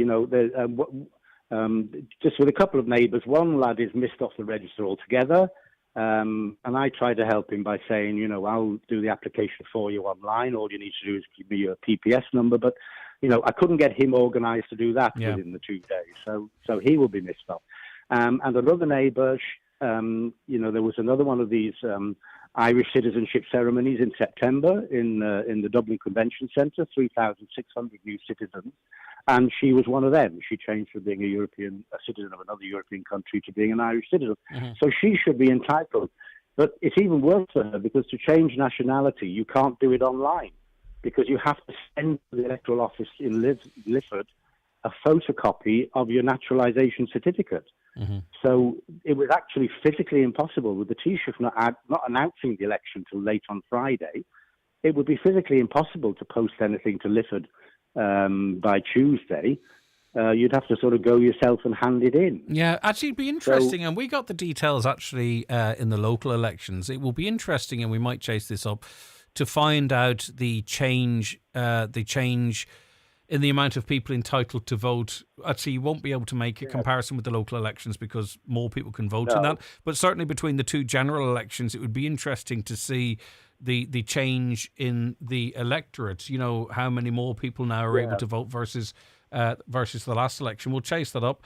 Ken, you're of the view, and I think it makes sense. You think students like your neighbour and transient workers are most likely to sort of be not on the register.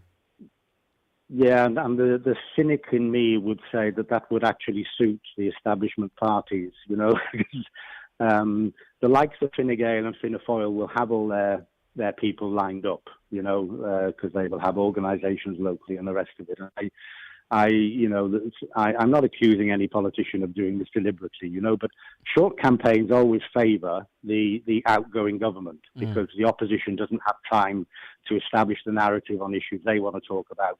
They're always chasing the agenda instead of setting the agenda. Yeah, and I think it's particularly disadvantageous for people, say, for instance, independents that break onto the scene. Now, if I had an intention to run for politics, to be honest with you, I would be trying to build up my profile over, the 2 years maybe in advance of the election. Yeah. I think sometimes, and I think people do it with a good heart and good intention. But, you sort of declare that you're a relatively unknown independent a week or 2 before an election. You're fighting a losing battle just from the get-go. People should sort of maybe try and do 2 years of that, become a community activist or label themselves as such, Yeah.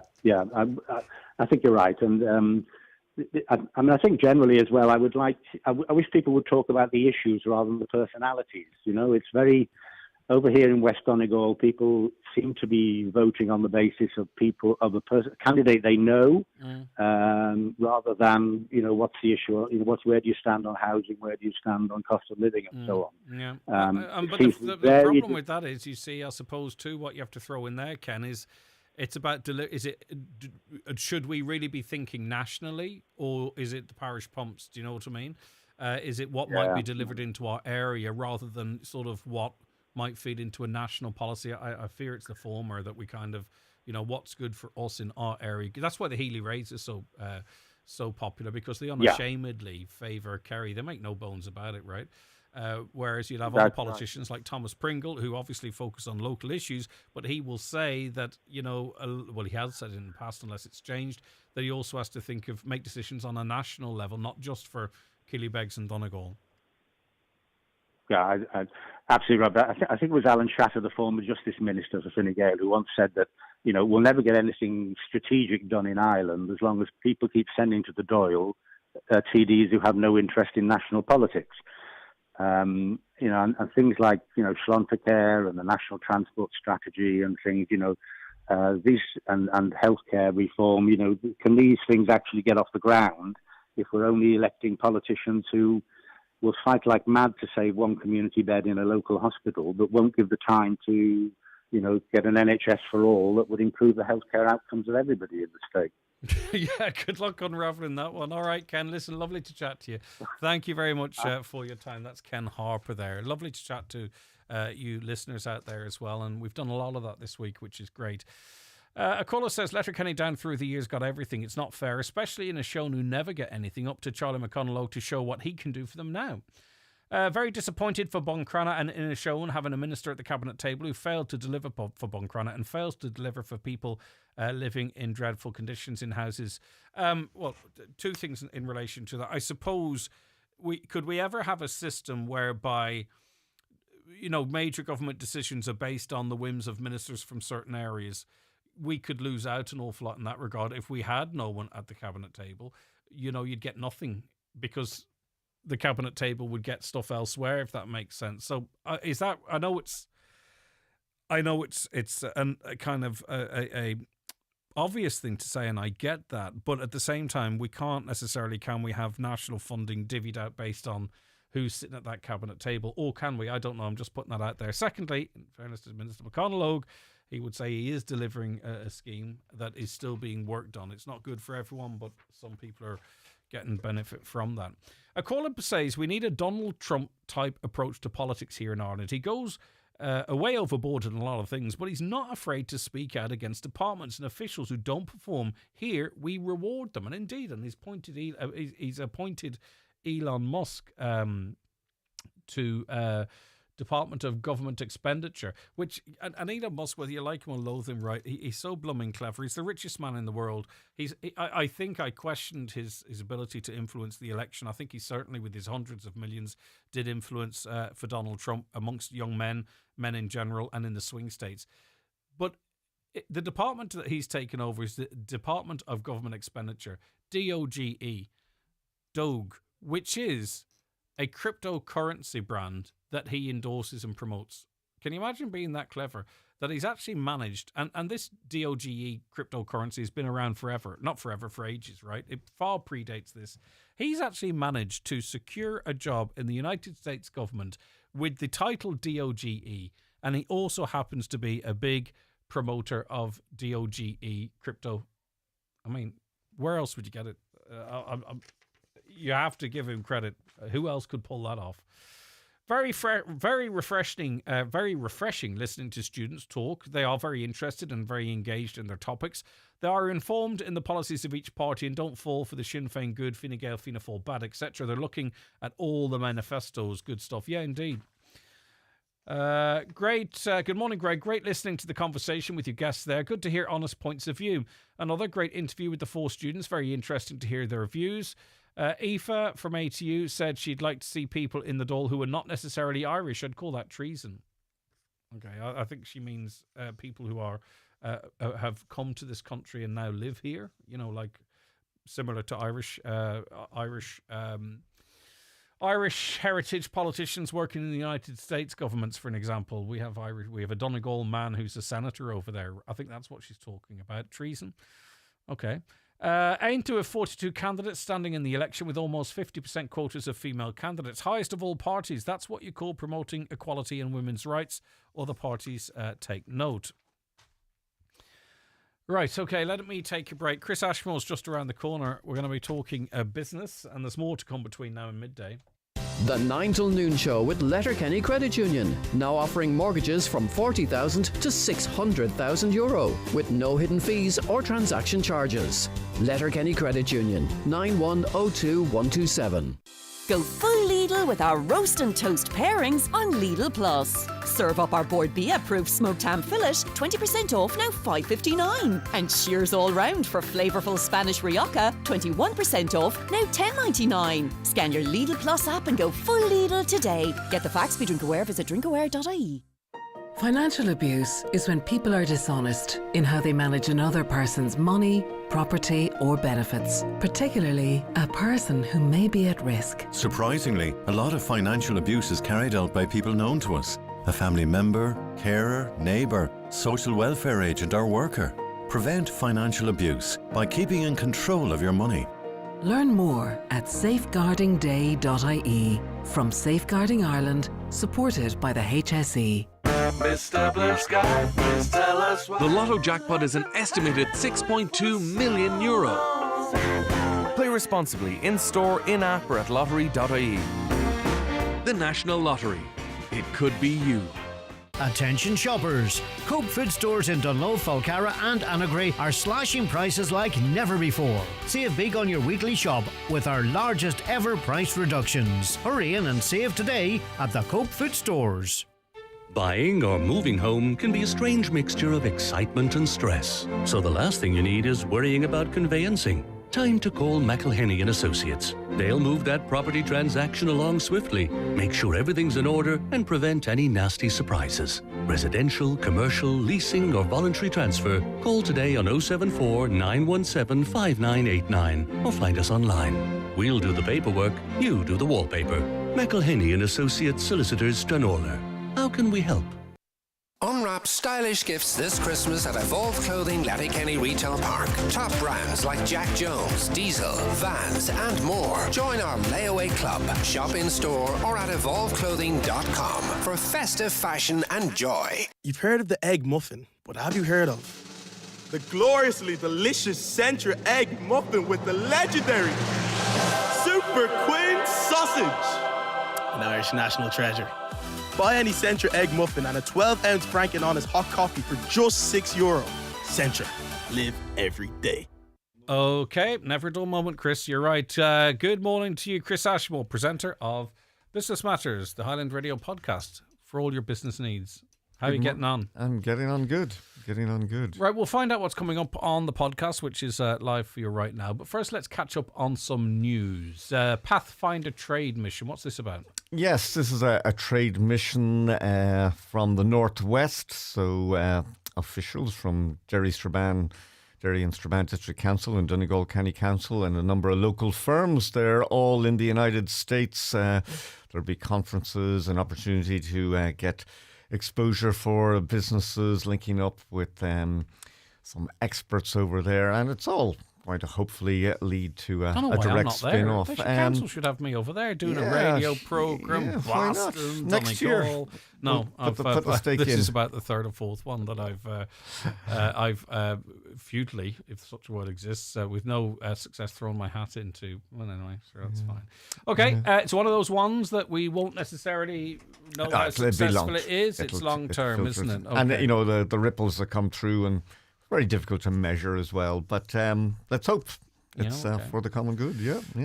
A new video and brochure being published. What's this about? Yeah, now this is the Best of the Northwest Golf collaboration, and Derry and Strabane District Council with Donegal County Council, they've got together with some local golf clubs and produced a new video and brochure to sell the area for golfers who are not au fait with what's on offer here on our great golf courses in this region. And I suppose the other thing worth mentioning is, you know, generally the people who come here to play golf, they spend a few quid big while they're here, spenders, yeah. and it's a big market, it's a lucrative market, and there's still potential for a lot more visitors in this sector, and it's a great asset that we have. And it's such a significant market that when there were issues with flights, it actually, strikes and what have you, it actually did have an impact on the bottom line in tourism, such as the spend. Absolutely. Right, okay. And listen, I mean, we are blessed with amazing golf courses right across the region. I think the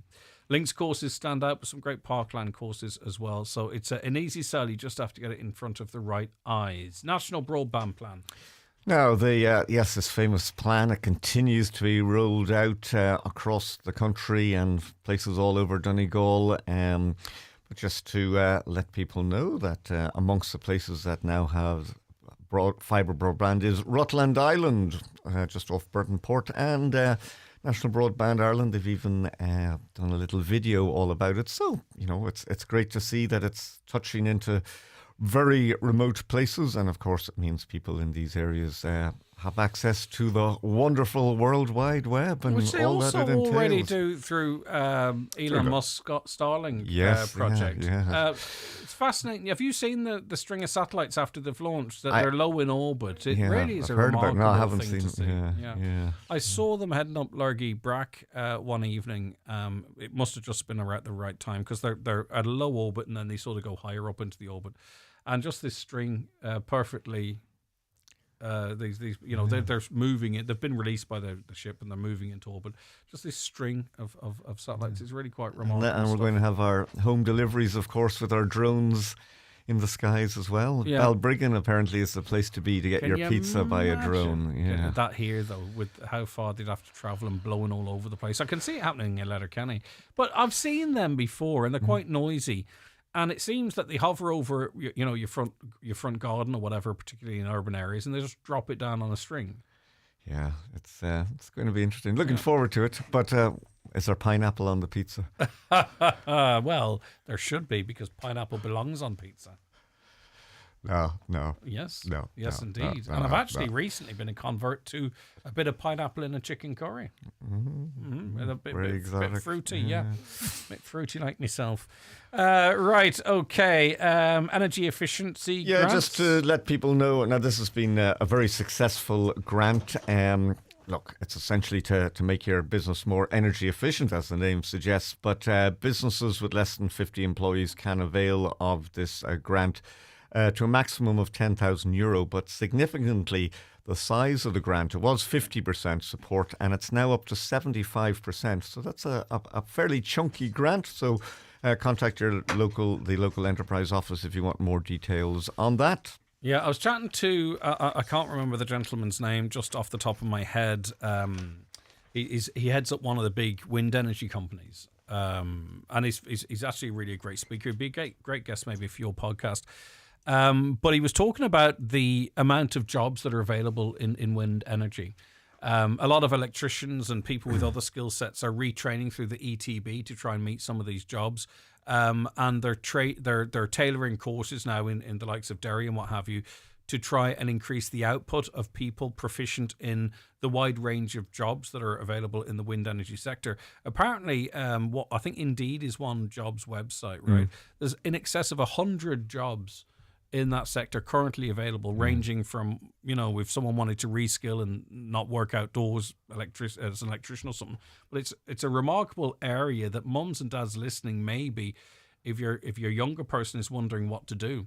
I mean, talk about a career with a future there. And there are courses locally, I think, in Derry, as I say, ETB, and have some initiatives to train ATU. ATU I'm not sure here, if it does. do they have specific wind and energy? it's, I wasn't sure it's about actually that. mentioned this week in the Business Matters really? programme. That is actually really quite remarkable. Okay, I didn't know that. Your finger is on the pulse, You're not Greg. going to believe who your first guest is. Yeah. Do you know who your first guest is? I do. Your first I do guest actually. is the man I was talking about. Oh, really? I swear to God, if I should never move again. Well, as you said, good speaker. That is absolutely remarkable. And when were you talking to him? I was talking to him up in Derry. Right. Yes, at the energy conference last week. Conference. Yeah. And you got him right. He's an interesting character, isn't he? Yeah. He shoots from the hip. Dave Linehan's his name. He's head of policy and research at Wind Energy Ireland. And now this is a guy who's who is an authority on the whole subject. Look, be it offshore, onshore. And I spoke to him during the week about, the outlook for the wind energy sector and especially offshore developments. And he says Donegal will certainly have a role to play in the future. And the Donegal coast in particular, it has significant potential for floating offshore wind development. That's a different type of technology to the type of technology that those initial batch of projects will be progressing. Floating wind turbines, they're not anchored directly to the seabed. They're supported by floating platforms, and there's a huge amount of research development activity taking place across our third level system right now. Indeed, Wind Energy Ireland is partnering with ATU up in Letterkenny on a number of different projects in the floating wind space. And that would be the technology, I suppose, that does, in the medium term, unlock that huge potential for offshore wind development along the Donegal and wider western seaboard. All right, really interesting guy. That's Dave Lenihan, not the gentleman I was talking about, by the way, but still very interesting there. And, as I say, the reason why it's important to plan things now in terms of education, and I didn't, but it wasn't for me, is because when the crash happened, as you would know, Chris, there was never any talk of building houses, housing construction ground to a halt and what have you, and people stopped studying things like architecture. And then as things started to come back again, there was this gap. There was a deficit there. Yeah. But I think wind energy is a safe bet, forgetting about necessarily the politics of it, the green and all that kind of stuff. In terms of a career, my word, it is there. Right, sorry. So also you were speaking to another guest. Who was that? Now, on a not unrelated matter in terms of being green and green energy, I've been speaking with Ron Kerrigan, who's the general manager of the Ballyliffin Lodge and Spa Hotel. Now, they've had a considerable investment programme in the hotel, around €1 million put into various sustainable energy practices, everything from your LED lights to making their laundry more efficient. And they even have their own spring, and they're going to be taking water from that spring for use in the hotel. And they're on the shortlist for the Sustainable Energy Authority of Ireland's Energy Awards. And we can hear now from Ron Kerrigan.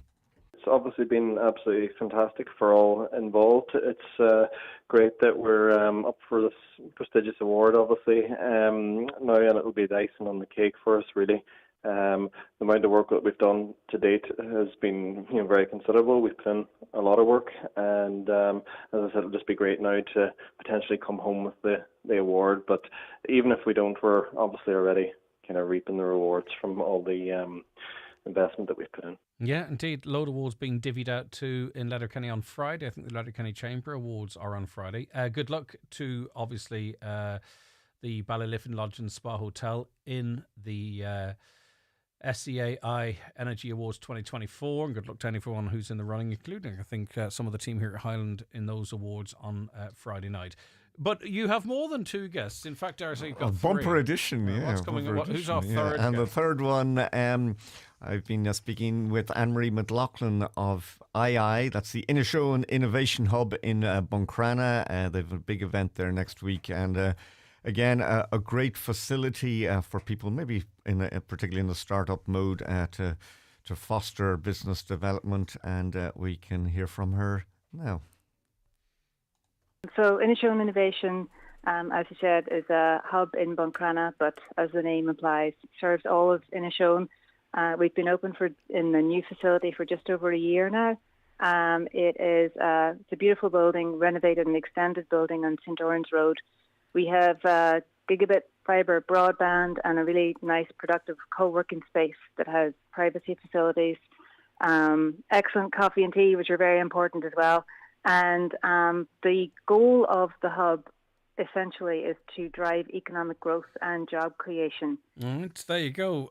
Three brilliant guests on this week's Business Matters podcast. Dave Lenihan, also...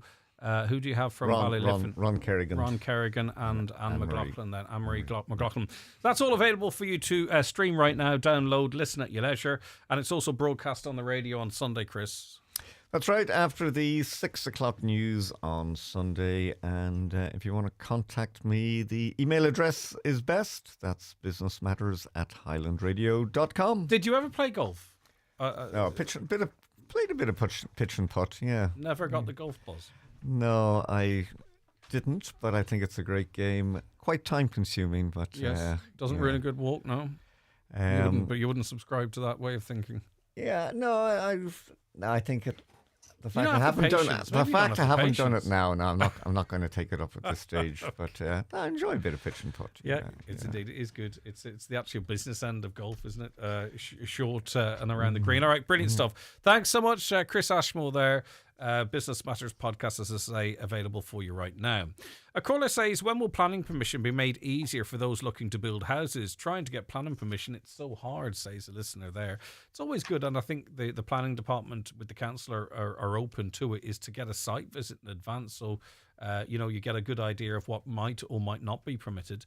I'm not sure if you've been down that route. Maybe it's something that might work for you. Anyone who is a teacher should not be allowed to stand for public office, as they have an advantage, as all the parents will vote for them, says a listener.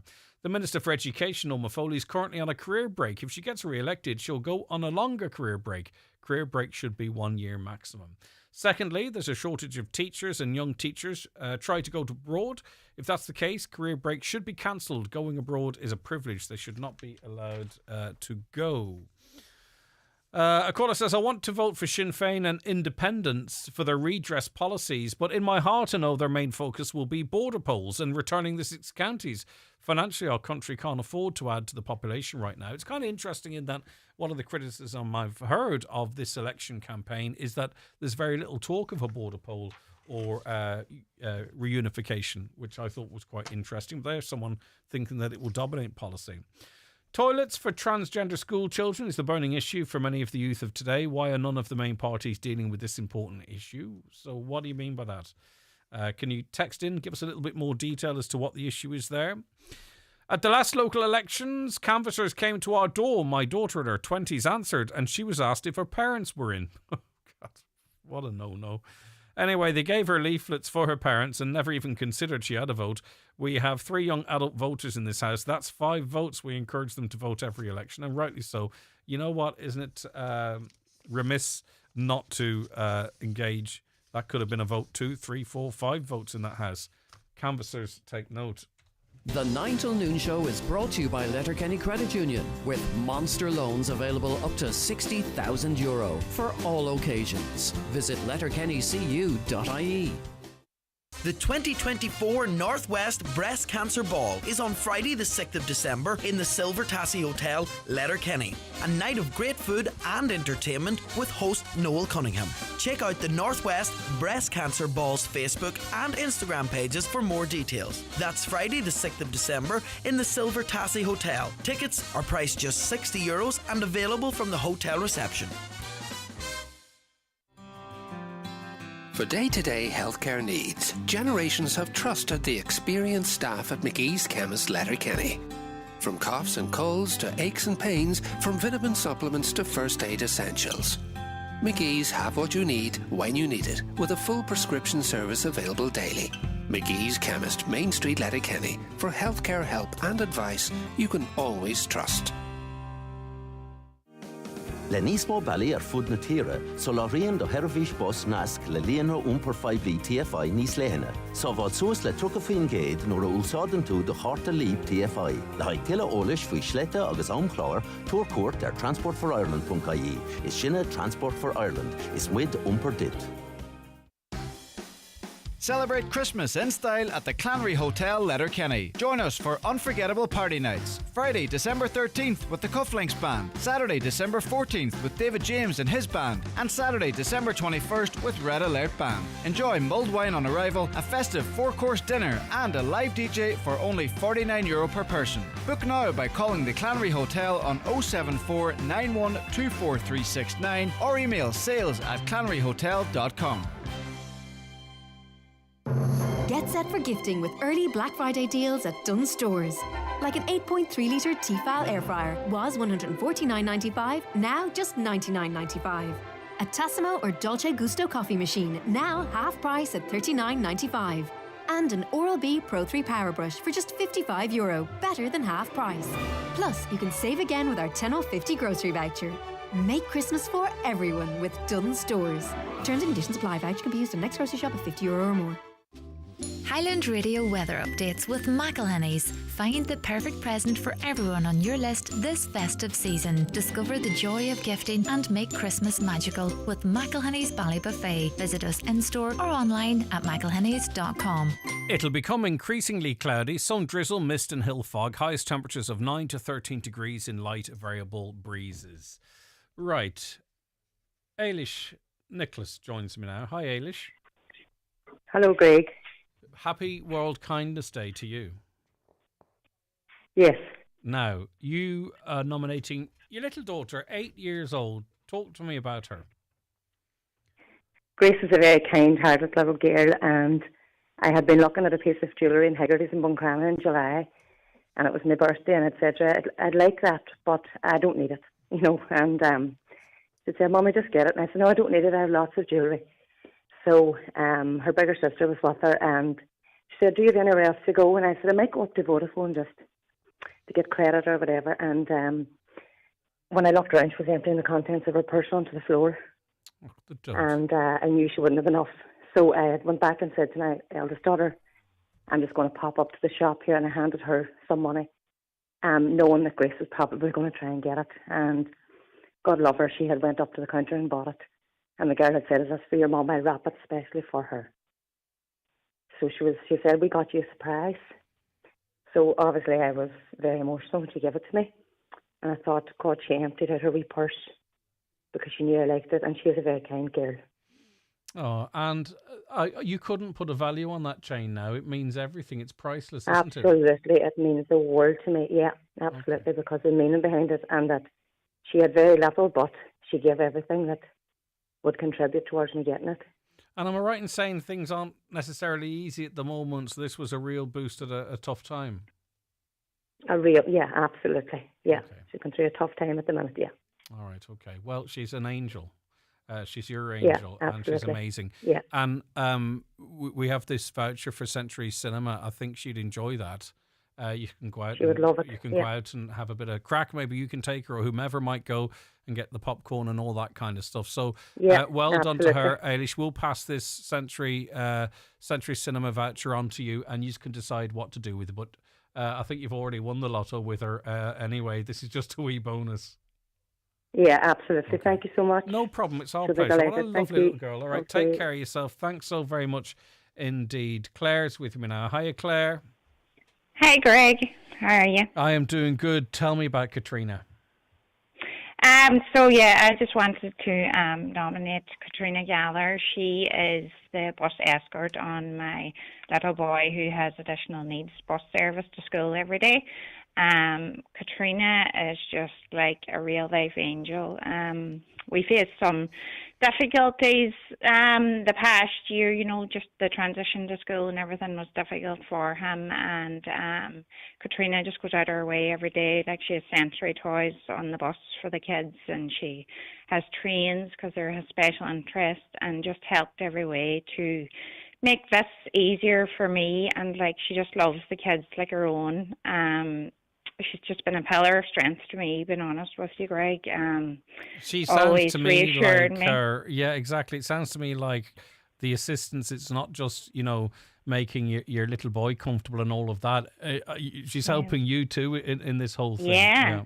Like, that's what I said in the message. Like, not only does she help the kids, but she's just like pillar of strength for all the parents as well. And she's just so caring and understanding. And I wouldn't have probably got through that last year without her being that way and getting him to school for me. And he just loves her, like, and she loves all the kids like her own children. And she's just like, as I said, she's just a real life angel, and she goes above and beyond for all the kids and the parents. So she really, and as I said, she doesn't show kindness on one day. That was not one act of kindness. This is every day for Katrina. So and it must be. Really, I'd say it's a tough job too, Claire. It must be tough to sort of, you know, these people that do this type of work.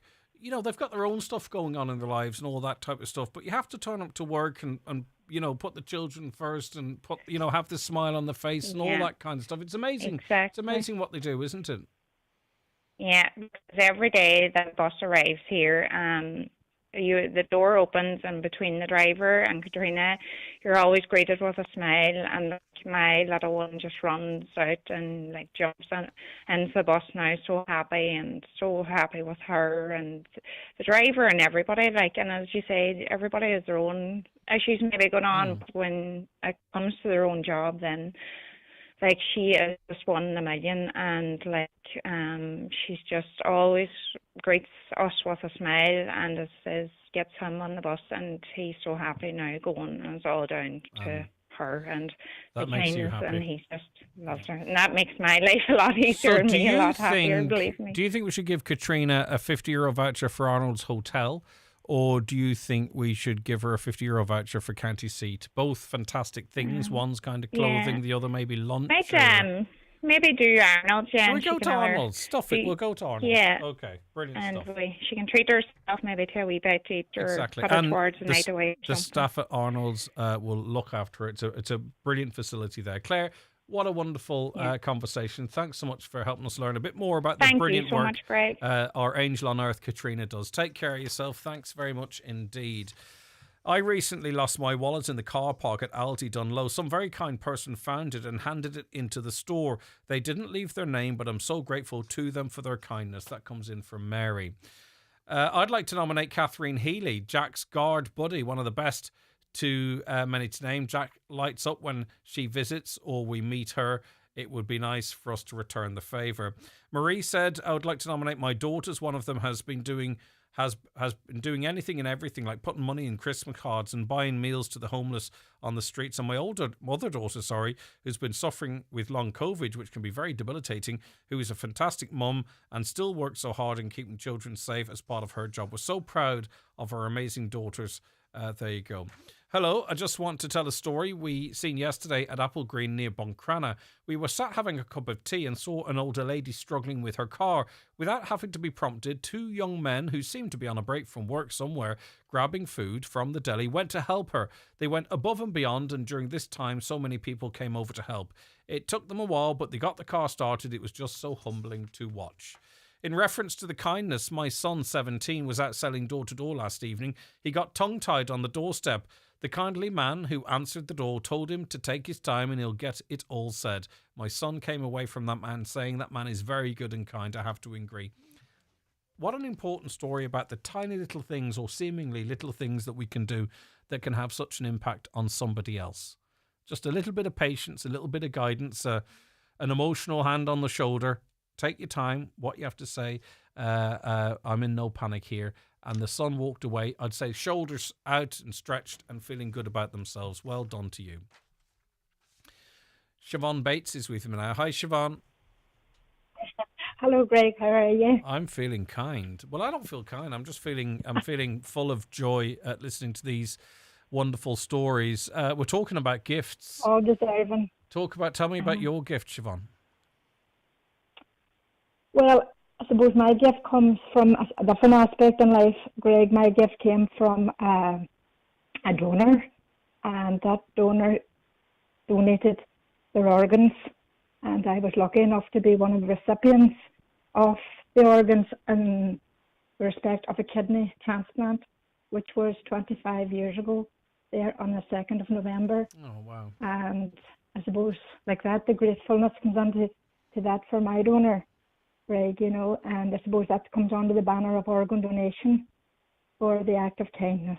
Indeed, what an amazing gift, and it's the individual, but it's the family too that sort of eventually get that final call. Do you feel it must be? Not strange is the wrong word, but there must be a draw to that person, is there? Because you're so forever intertwined, Siobhan. Forever indebted, right? Okay. Forever indebted to that family for making that decision, Greg, for that, that morning that the decisions had to be made. Obviously, they were in a different position from me because they were actually making the decision for their, through their grief and through their loss. Yes. And from that loss, there was other other recipients as well as myself, Greg, because I do know that I got the left kidney and another young fella got the right kidney. Amazing. And even through that, there was a friendship bonded from, him being my other half, as he calls us, and enrollment that morning. So I do know there was other donations from that family, Greg, and that was their act of kindness. Brilliant. Doing that through Greg. 25 years. Now the donor is anonymous. 25. The donor is anonymous, so my donors are not. My donors are anonymous. But €50 voucher for county seat to do with what you wish for you. Is that Thank okay? you. That's perfect, Greg, and appreciate that. And again, as I say, it's a different act of kindness, I suppose, Greg, to what the other stories are, but it gets the message out there as well about the kindness of the families, Greg, as well, and their time of grief and their time of need. The importance of us to consider whether it's something we'd like to do, and if it is something that we'd like to do, to inform the family around us that's our wishes, and we could also give the gift of life to others. Enjoy going into the county seat. They'll look after you. And treat yourself. You deserve Thank it. you God so bless much. you and have a wonderful day, will you? Thank you very much, Greg. Bye-bye. Take care. of Bye-bye. yourself, Bye-bye. Slán. And on that positive note, we'll say goodbye. We're back with you tomorrow morning at 9. Stay safe and stay tuned, though. John